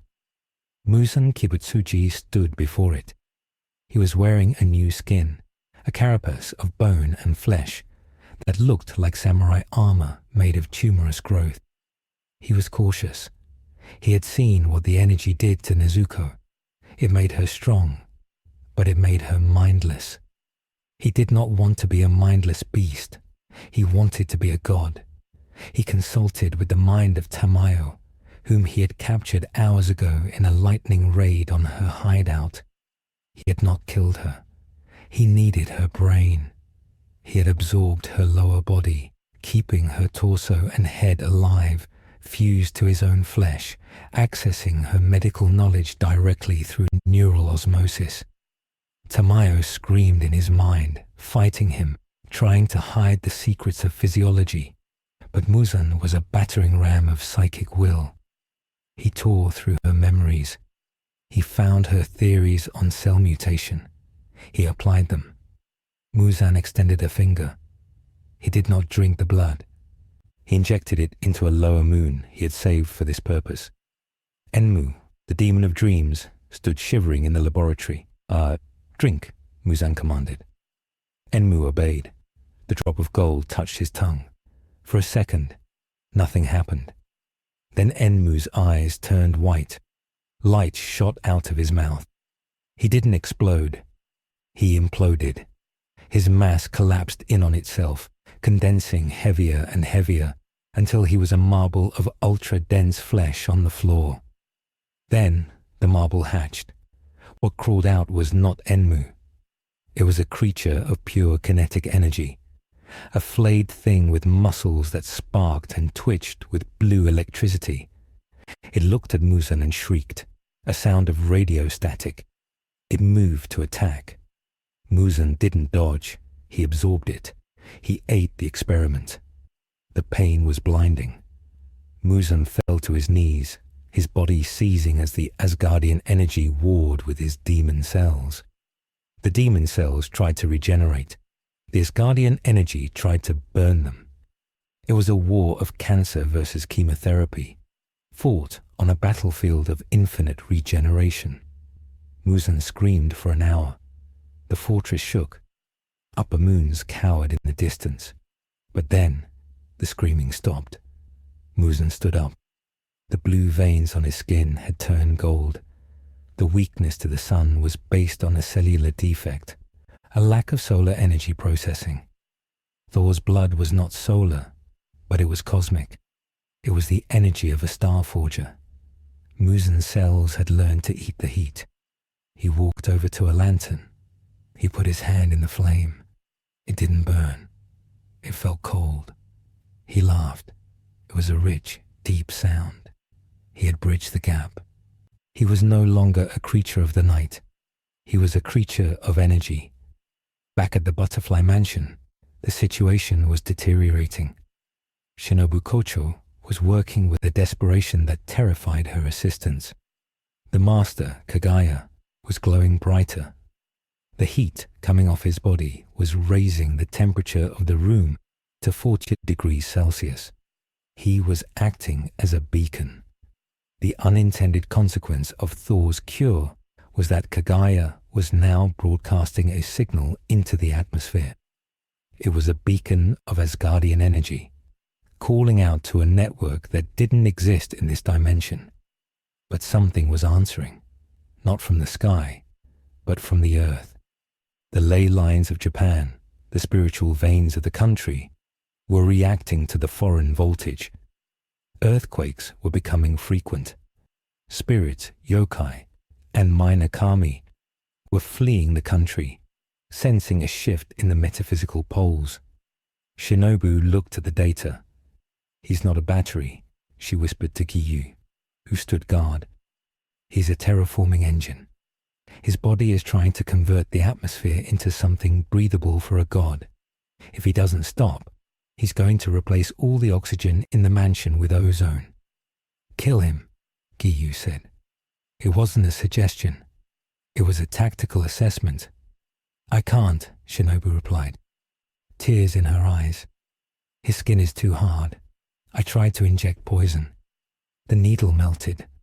Thor returned from the village with the 3 heavy swords wrapped in cloth. He dropped them in the courtyard. They landed with a thud that shook the foundations.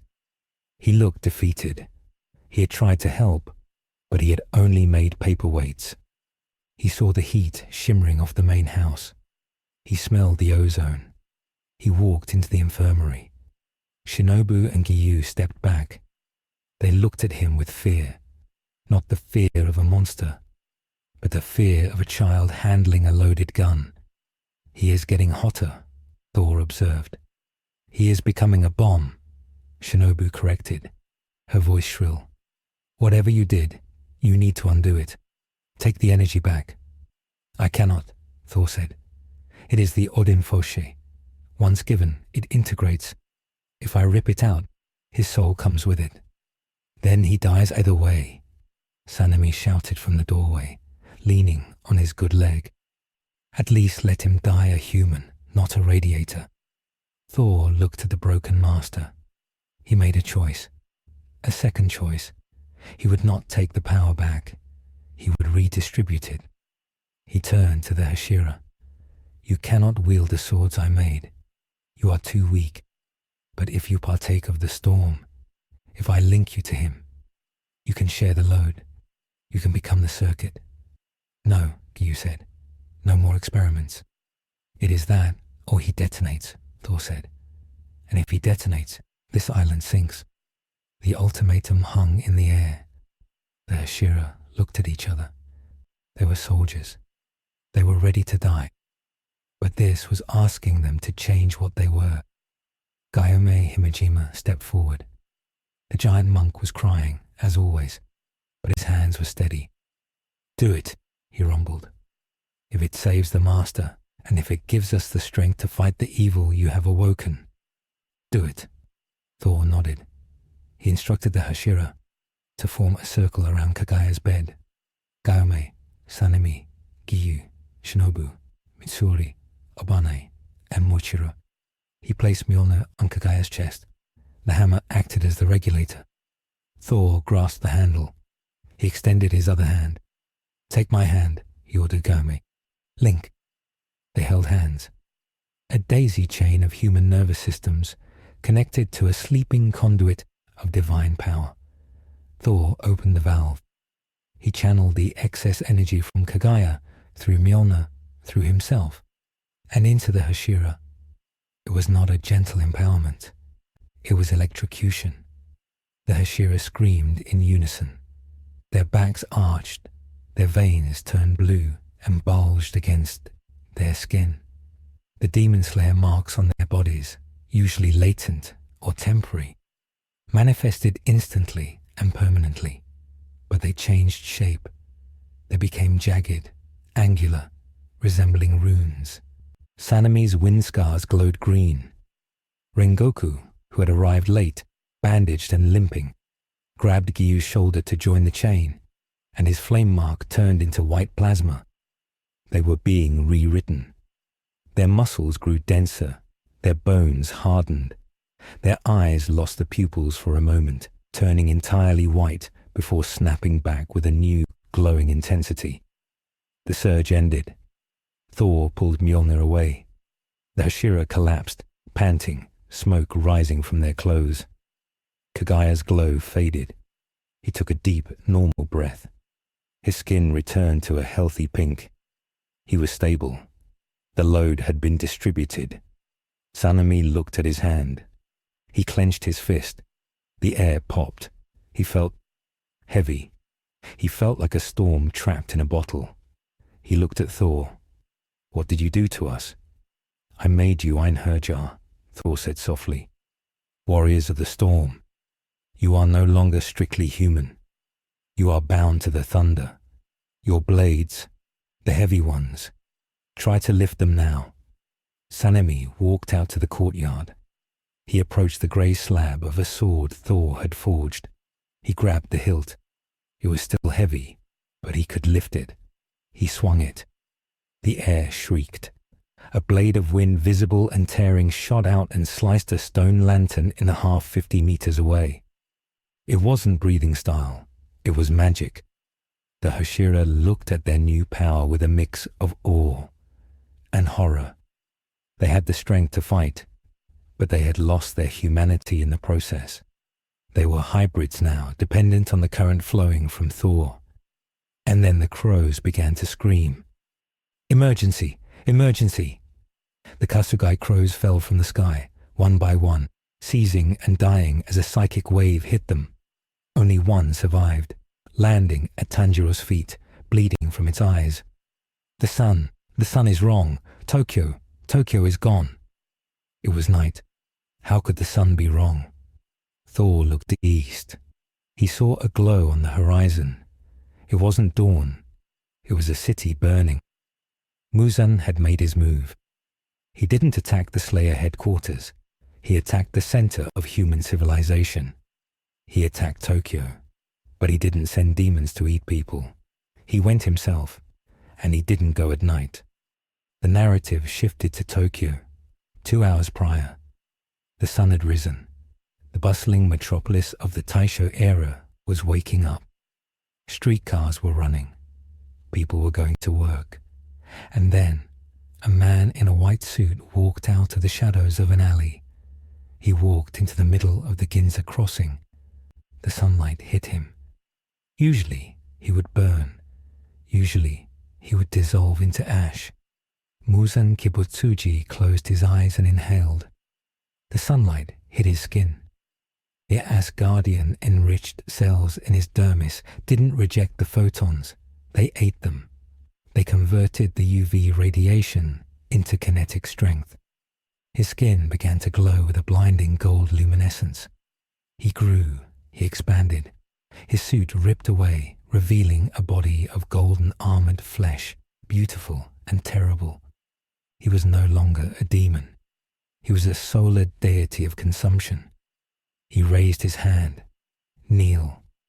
A gravity wave powered by metabolized sunlight crushed the intersection. Trams were flattened like aluminum cans. People were pressed into the pavement, their bones snapping under the weight of a sudden 10G environment. Muzan walked through the devastation. He didn't eat them. He didn't need to eat flesh anymore. He was eating the sun. He was photosynthesis personified and weaponized. He reached the imperial palace. The guards fired rifles. The bullets melted before they touched him. He walked through the gates. He wanted the emperor, not to kill him, but to sit on his throne, to declare a new era, the era of the Sun King. The news reached the butterfly estate. The Hashira, still reeling from their transformation, looked at Thor. He conquered the sun, Tanjiro whispered, his voice trembling. He's invincible. No, Thor said. He summoned Mjolnir. His face was grim. He felt the signature. It was his fault. The blood. The energy. He had given the monster the keys to the cosmos. He is not invincible. He is a thief. And he is wearing a crown he cannot support. Thor looked at the Thunder Hashira. We leave now. We do not sneak. We do not hide. We go to war. How do we get there fast enough? Rengoku asked, his white plasma aura flickering. The train is too slow. Thor smiled. It was a sad, grim smile. We do not take the train. Thor raised Mjolnir to the sky. Heimdall, I know you cannot open the Bifrost, but I need a ride. Send the goats. The sky tore open again. Not a beam of light, but a rift of sound. 2 massive goats, Tooth Gnasher and Tooth Grinder, galloped out of the void, pulling a chariot that sparked with celestial fire. They were loud. They were monstrous. They landed in the courtyard, crushing the Zen garden. Get in, Thor said. The absurdity of the moment broke the tension. A god, a group of mutated samurai, and a chariot pulled by screaming goats. It was madness. It was the only hope they had. Tanjiro climbed in, dragging the heavy sword. Zenitsu was thrown in by Inosuke. The Hashira piled on. Thor took the reins. To Tokyo, Thor commanded. The goats launched themselves into the air. They broke the sound barrier instantly. The sonic boom flattened the wisteria forest. They streaked across the night sky, or rather, the false dawn created by the burning city, like a meteor moving in reverse. As they approached Tokyo, they saw the scale of the horror. The city was not just burning, it was being terraformed. Massive vines of golden flesh were growing out of the ground, choking the buildings.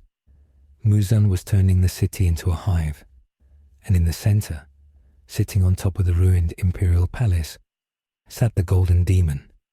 Muzan looked up. He saw the chariot. He saw the lightning. He smiled. He raised a hand, and a beam of concentrated solar energy, a laser of pure sunlight, shot up towards them. "Evade!" Thor shouted, banking the chariot hard. The beam missed them by inches, but the heat singed Tanjiro's hair. The beam hit a cloud bank above them. The clouds evaporated instantly. "He has the power of a star," Rengoku shouted over the wind.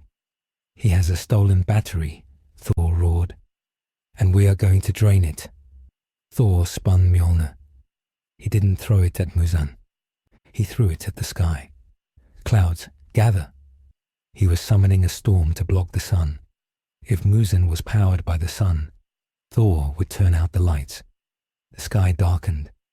Massive thunderheads, unnatural and black, began to swirl over Tokyo. The sun was blotted out. Muzan frowned. His power source was being occluded. He felt a dip in his energy. "Petty trick," he sneered. He stood up. Wings of golden bone sprouted from his back. He took flight. He was coming to meet them in the air. The two armies rushing towards a collision in the sky above a burning Tokyo. The intricate, stealthy world of Demon Slayer was gone. The tactical espionage was gone. This was now a war of gods and monsters, fought with weather systems and solar lasers. And in the chariot, Tanjiro looked at his heavy grey sword. It was humming. It wanted to drink the gold blood. He realized with a sinking heart that to kill this monster, he would have to become something that wasn't human either. He gripped the hilt, and for the first time, the grey steel turned red. Not the red of the sun, but the deep, angry red of a dying star. The convergence was complete. The final battle would not be for the dawn. It would be for the right to exist. The sky over Tokyo did not belong to the birds or the clouds anymore. It belonged to two warring frequencies of absolute power that turned the stratosphere into a killing jar. The Asgardian goats, Tooth Gnasher and Tooth Grinder, screamed as they galloped on the hard air, their hooves striking sparks of celestial fire that rained down like burning hail. They were pulling a chariot carrying the last hope of a species that had been out-evolved in a single night. Below them, the city of Tokyo was a golden tumor. The architecture of the Meiji era had been consumed by the biomatter of the new Muzan, spires of calcified bone and flesh rising from the streets to pierce the smog. The sun was hidden behind Thor's unnatural storm, but the city glowed with its own internal stolen daylight.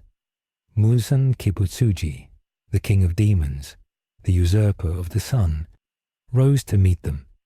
He did not fly with the frantic flapping of wings, but with the arrogant levitation of a being who had rewritten gravity's contract with his own mass.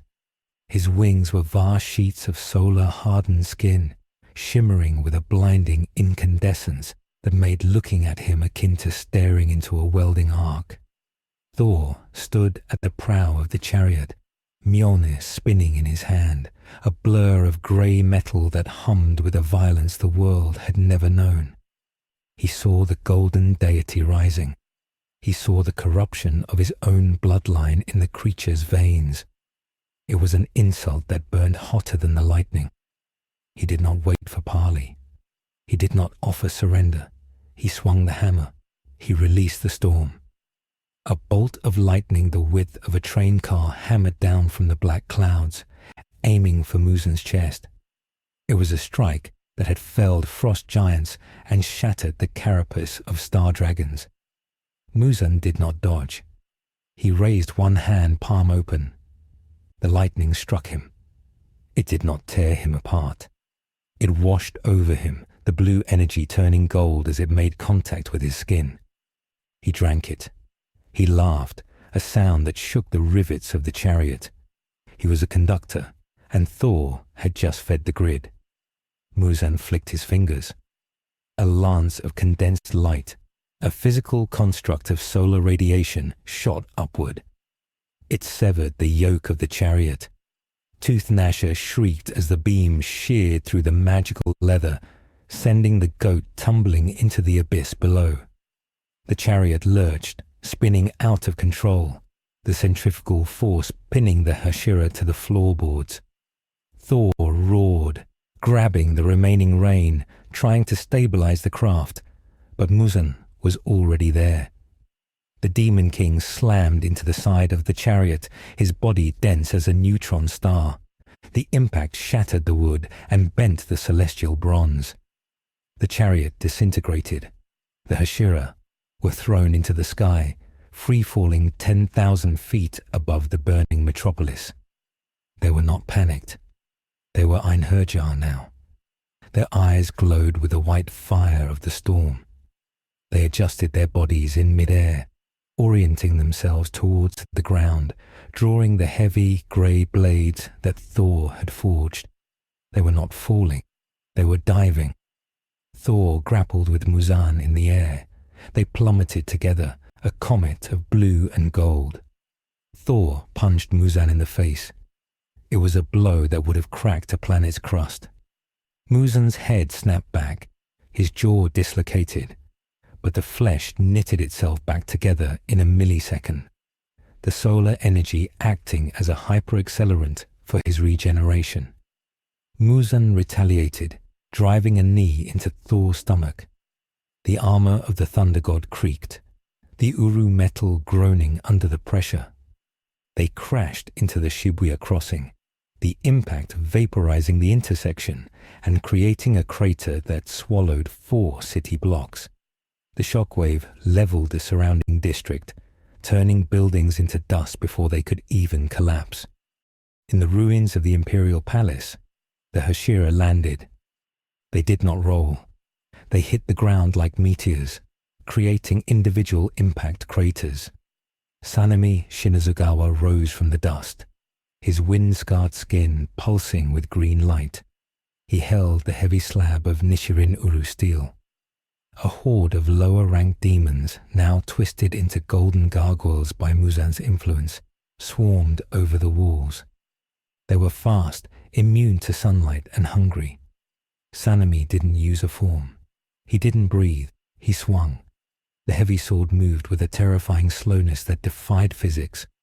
When it struck the lead demon, it didn't cut. It obliterated. The kinetic transfer turned the demon into a mist of red vapor. The wind pressure from the swing tore the rest of the pack apart, flaying the flesh from their bones. Sanemi grinned, his eyes manic. This was power. This was the storm.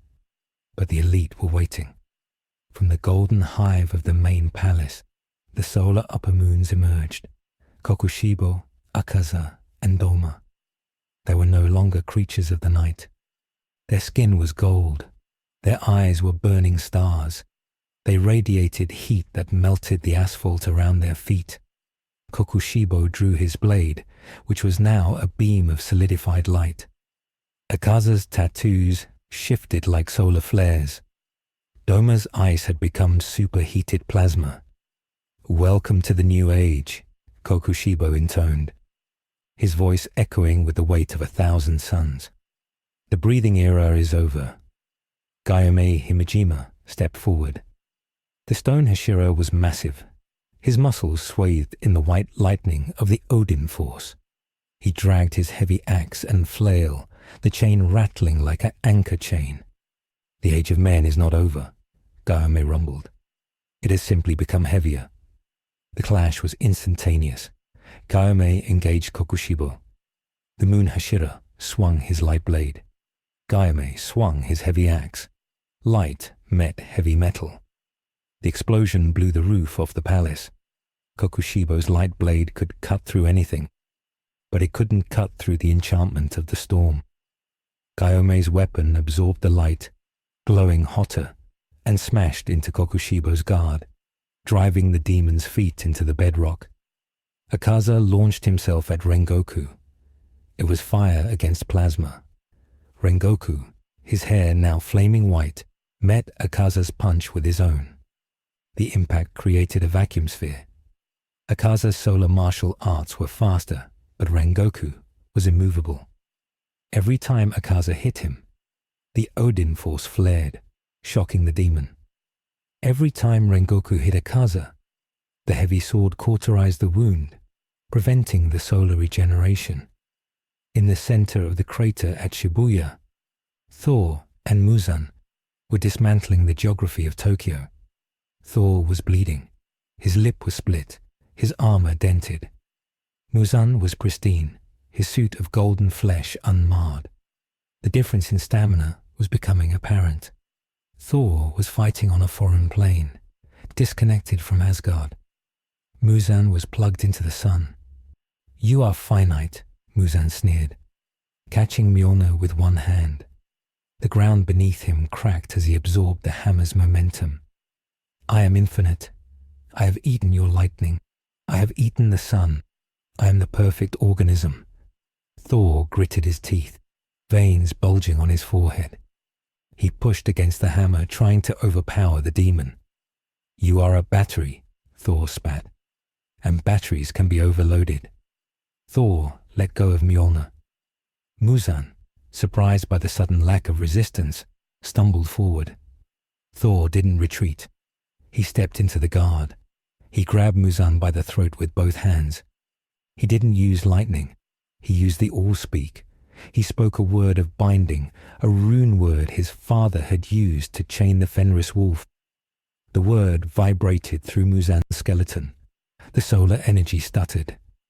For a second, the gold faded, revealing the pale, rotting monster beneath. Muzan shrieked, a sound of true fear, and blasted Thor with a point-blank, omnidirectional burst of solar fire. Thor was thrown back, his cloak incinerated, his skin smoking. He tumbled through a building, bringing it down on top of himself. He lay in the rubble, breathing hard. He was losing. The enemy was too adaptable. The physics of this universe were too pliable to Muzan's will. He needed an anchor. He needed a connection to the deep magic of this world. Tanjiro Kamado landed in the crater. He was holding the heavy sword. It was dragging on the ground. He was exhausted. The flight, the fear, the sheer presence of these gods had drained him. But he saw Thor fall. He saw the golden demon advancing, preparing a final spear of light to end the Asgardian. Tanjiro remembered his father. He remembered the dance, but the dance was for the sun, and the sun was the enemy. He looked at the grey storm clouds swirling above, the ones Thor had summoned. He looked at the heavy, dull blade in his hands. He couldn't dance with this. It was too heavy, unless he stopped trying to lift it, unless he let the weight control the momentum. Tanjiro closed his eyes. He breathed, not sun breathing. That pathway was closed. He found a new rhythm, the rhythm of the thunder, the rhythm of the falling hammer. Deep in his blood, the memory of Yorichi looked at the memory of Thor. The two warriors, separated by eons and dimensions, nodded. Storm breathing, burst form, the falling sky. Tanjiro didn't lift the sword. He spun. He used the centrifugal force of his entire body to whip the heavy blade around. He didn't aim for finesse. He became a human trebuchet. He launched himself at Muzan. Muzan saw the boy. He laughed. A fly. He didn't even raise his hand. He let his passive solar aura burn the boy. The blade hit Muzan's solar shield. The shield was designed to stop high-velocity impacts. It was not designed to stop an object with the effective mass of a collapsing star. The enchantment on the sword, combined with Tanjiro's suicidal momentum, punched through the light. The blade slammed into Muzan's side. It didn't cut, it crunched. It shattered Muzan's ribs and ruptured his internal organs. The kinetic shockwave traveled through his liquid body, disrupting the solar cohesion. Muzan gasped, eyes widening. He looked down. The grey sword was buried in his golden flank. It was drinking the light. It was sucking the power out of him. "You!" Muzan hissed. He backhanded Tanjiro. The boy flew across the crater, his ribs shattering, but he had done his job. The sword remained stuck in Muzan. It acted as a grounding rod. Thor rose from the rubble. He saw the sword in Muzan's side. He saw the disruption in the energy field. He saw his chance. He summoned Mjolnir. "Keep him pinned," Thor shouted to the wind, hoping the Hashira could hear him. At the palace, the battle was reaching its bloody crescendo. The Hashira were dying. Sanemi had lost an eye. Gyome's leg was crushed, but they were winning. The heavy weapons had taken their toll. Kokushibo was a pile of broken glass, his regeneration failing against the crushing weight of the wounds. Akaza was pinned to the ground by Rengoku's sword, which had been driven through his chest into the earth. "Now!" Gyome roared, sensing the shift in the air pressure. "Channel everything." The Hashira, the Einherjar, did something forbidden. They reversed the flow. Instead of drawing power from Thor, they pushed their own life force, their own souls, back into the connection. They fed the storm. Thor felt it, a surge of human spirit, desperate and hot, flooding into his veins. It mixed with the Odin force. It tasted of wisteria and steel. It was the most potent energy he had ever felt. He spun Mjolnir. The storm above Tokyo collapsed. The clouds were sucked down, forming a funnel cloud of pure lightning that connected the sky to Mjolnir. Muzan tried to pull the sword out. It wouldn't move. It had bonded to his skeleton. He looked up. He saw the god of thunder floating above him, glowing with a light that was not solar, but primal. "You stole the sun," Thor said, his voice echoing from every raindrop. "But you forgot the storm brings the dark." Thor descended. He didn't throw the hammer. He dove, leading with the hammer. He aimed for the pommel of the sword sticking out of Muzan's side. The nail and the hammer. Muzan screamed. He unleashed everything. He emptied the solar battery. A pillar of gold fire erupted from his body, consuming the crater. It was enough energy to vaporize a country. But Mjolnir was made of Uru, and the sword was made of Nichirin. And the two metals, forged in different realities, recognized each other. They wanted to meet. Thor flew through the fire. His skin burned, his armor melted. But he didn't stop. He struck the hilt of Tanjiro's sword with Mjolnir. Clang. The sound was absolute. It was the sound of a period being placed at the end of history. The impact drove the sword through Muzan, through the bedrock, through the crust of the earth and deep into the mantle. But the physical damage was secondary.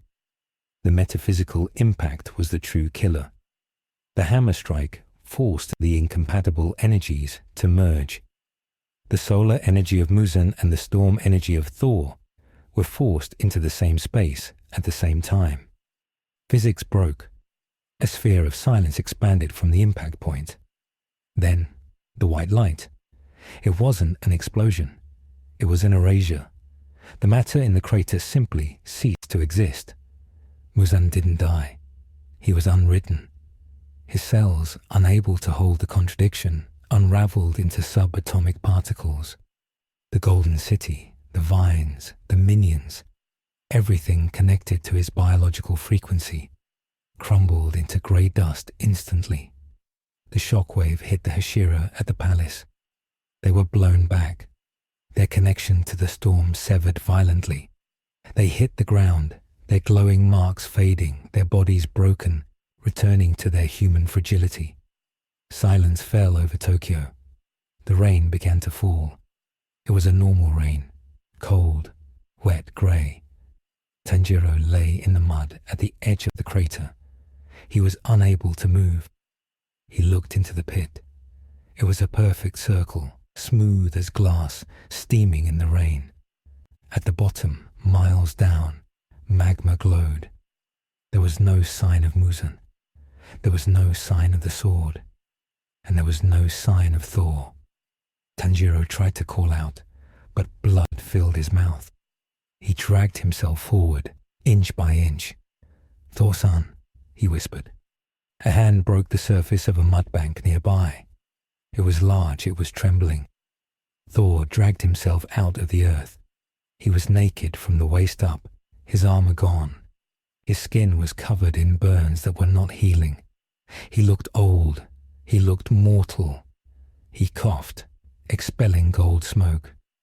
He had survived, but the cost was etched into his very being.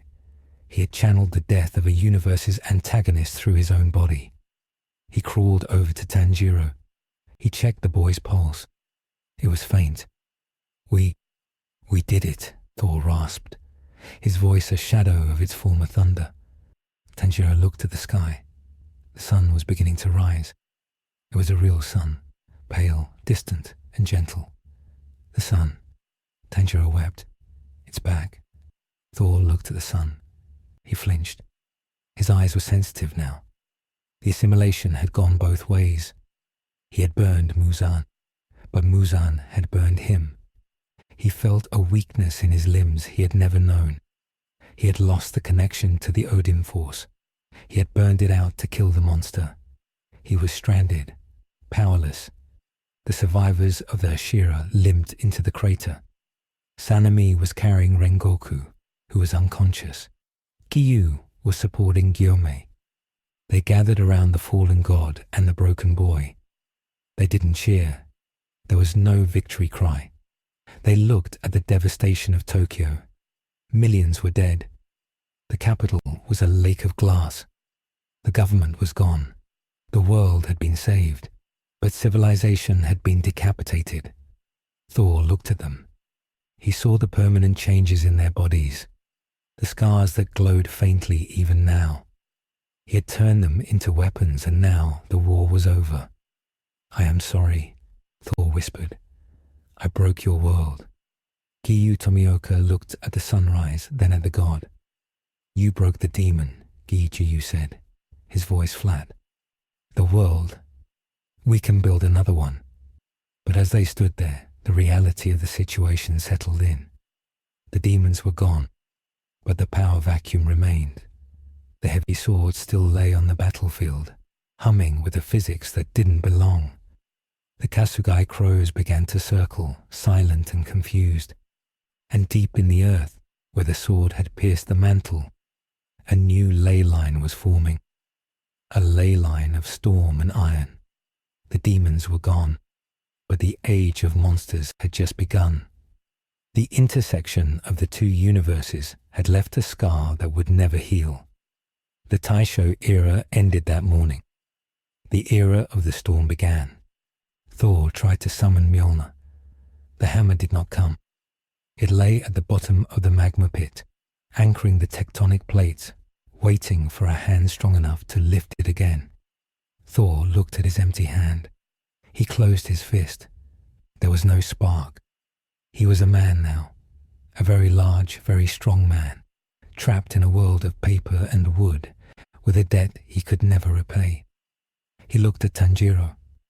"Come, boy," Thor said, helping Tanjiro stand.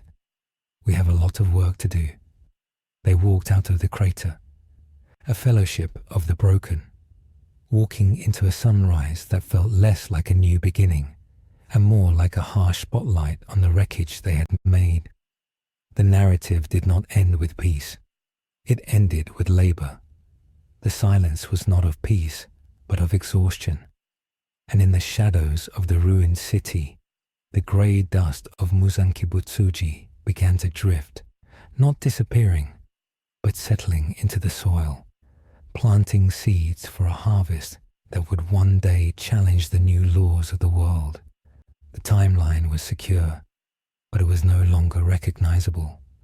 The official records of the Taisho-era end abruptly in 1926, not with the death of an emperor, but with the vanishing of a capital. History books written in the West speak of a seismic event of unprecedented magnitude, the Great Kanto Void, which swallowed Tokyo and rebirthed it as a lake of obsidian glass. They do not speak of the man who fell from the sky or the golden monsters that ate the sun. That history is preserved only in the iron-bound scrolls of the new core. The Demon Slayer core was formally dissolved the day the rain put out the fires of Ginza. In its place rose the Order of the Thunder Anchor. They do not hunt in the dark. They guard the crater. The biology of the survivors never reverted. The descendants of the Hashira are born with bones denser than lead and eyes that reflect light like thunderstorms. They are a subspecies marked by the touch of a stranded god. They are strong, but they are heavy, sinking in water and breaking wooden floors with careless steps. Japan adapted. It had to. Architecture changed to stone and reinforced iron to accommodate the new breed of protectors who walked among them. The era of silent assassinations was replaced by the era of industrial fortification. High in the northern Alps, where the air is thin enough to remind him of home, Thor Odinson lives in a fortress of hewn basalt. He does not fly. He does not summon lightning. He travels on foot, walking the length of the archipelago, acting as a geological stabilizer. Where the earth shakes, he drives great iron pillars into the ground to soothe the tectonic plates he once disrupted. He is not worshipped, but he is feared and respected as the grandfather of the Iron Mountain. He has grown a beard white as the snow and wears the tatters of his red cape over a massive kimono woven from steel wire. He sits with Tanjiro Kamado, now an old man with a withered arm and a heart of tungsten, and they drink tea that boils in the cup. They do not speak of battles. They speak of load-bearing structures and the harvest. They are veterans of a war that broke the laws of physics, and they are tired. They watch the new generation try to lift the training stones, and they nod in silence, knowing that strength is a burden that never truly leaves the blood. But the world remembers the violence. Deep beneath the glass lake of Tokyo, in the cooling magma chamber that acts as the heart of the new ley lines, the hammer waits. It is not lost. It is simply resting. It emits a pulse, once every year a low-frequency hum, that causes the heavy swords of the Order to vibrate in their scabbards. The dust of Muzan has settled into the soil, creating flowers that bloom in grey and gold, toxic to the touch, but beautiful to behold. These flowers do not need the sun. They feed on the residual static of the atmosphere.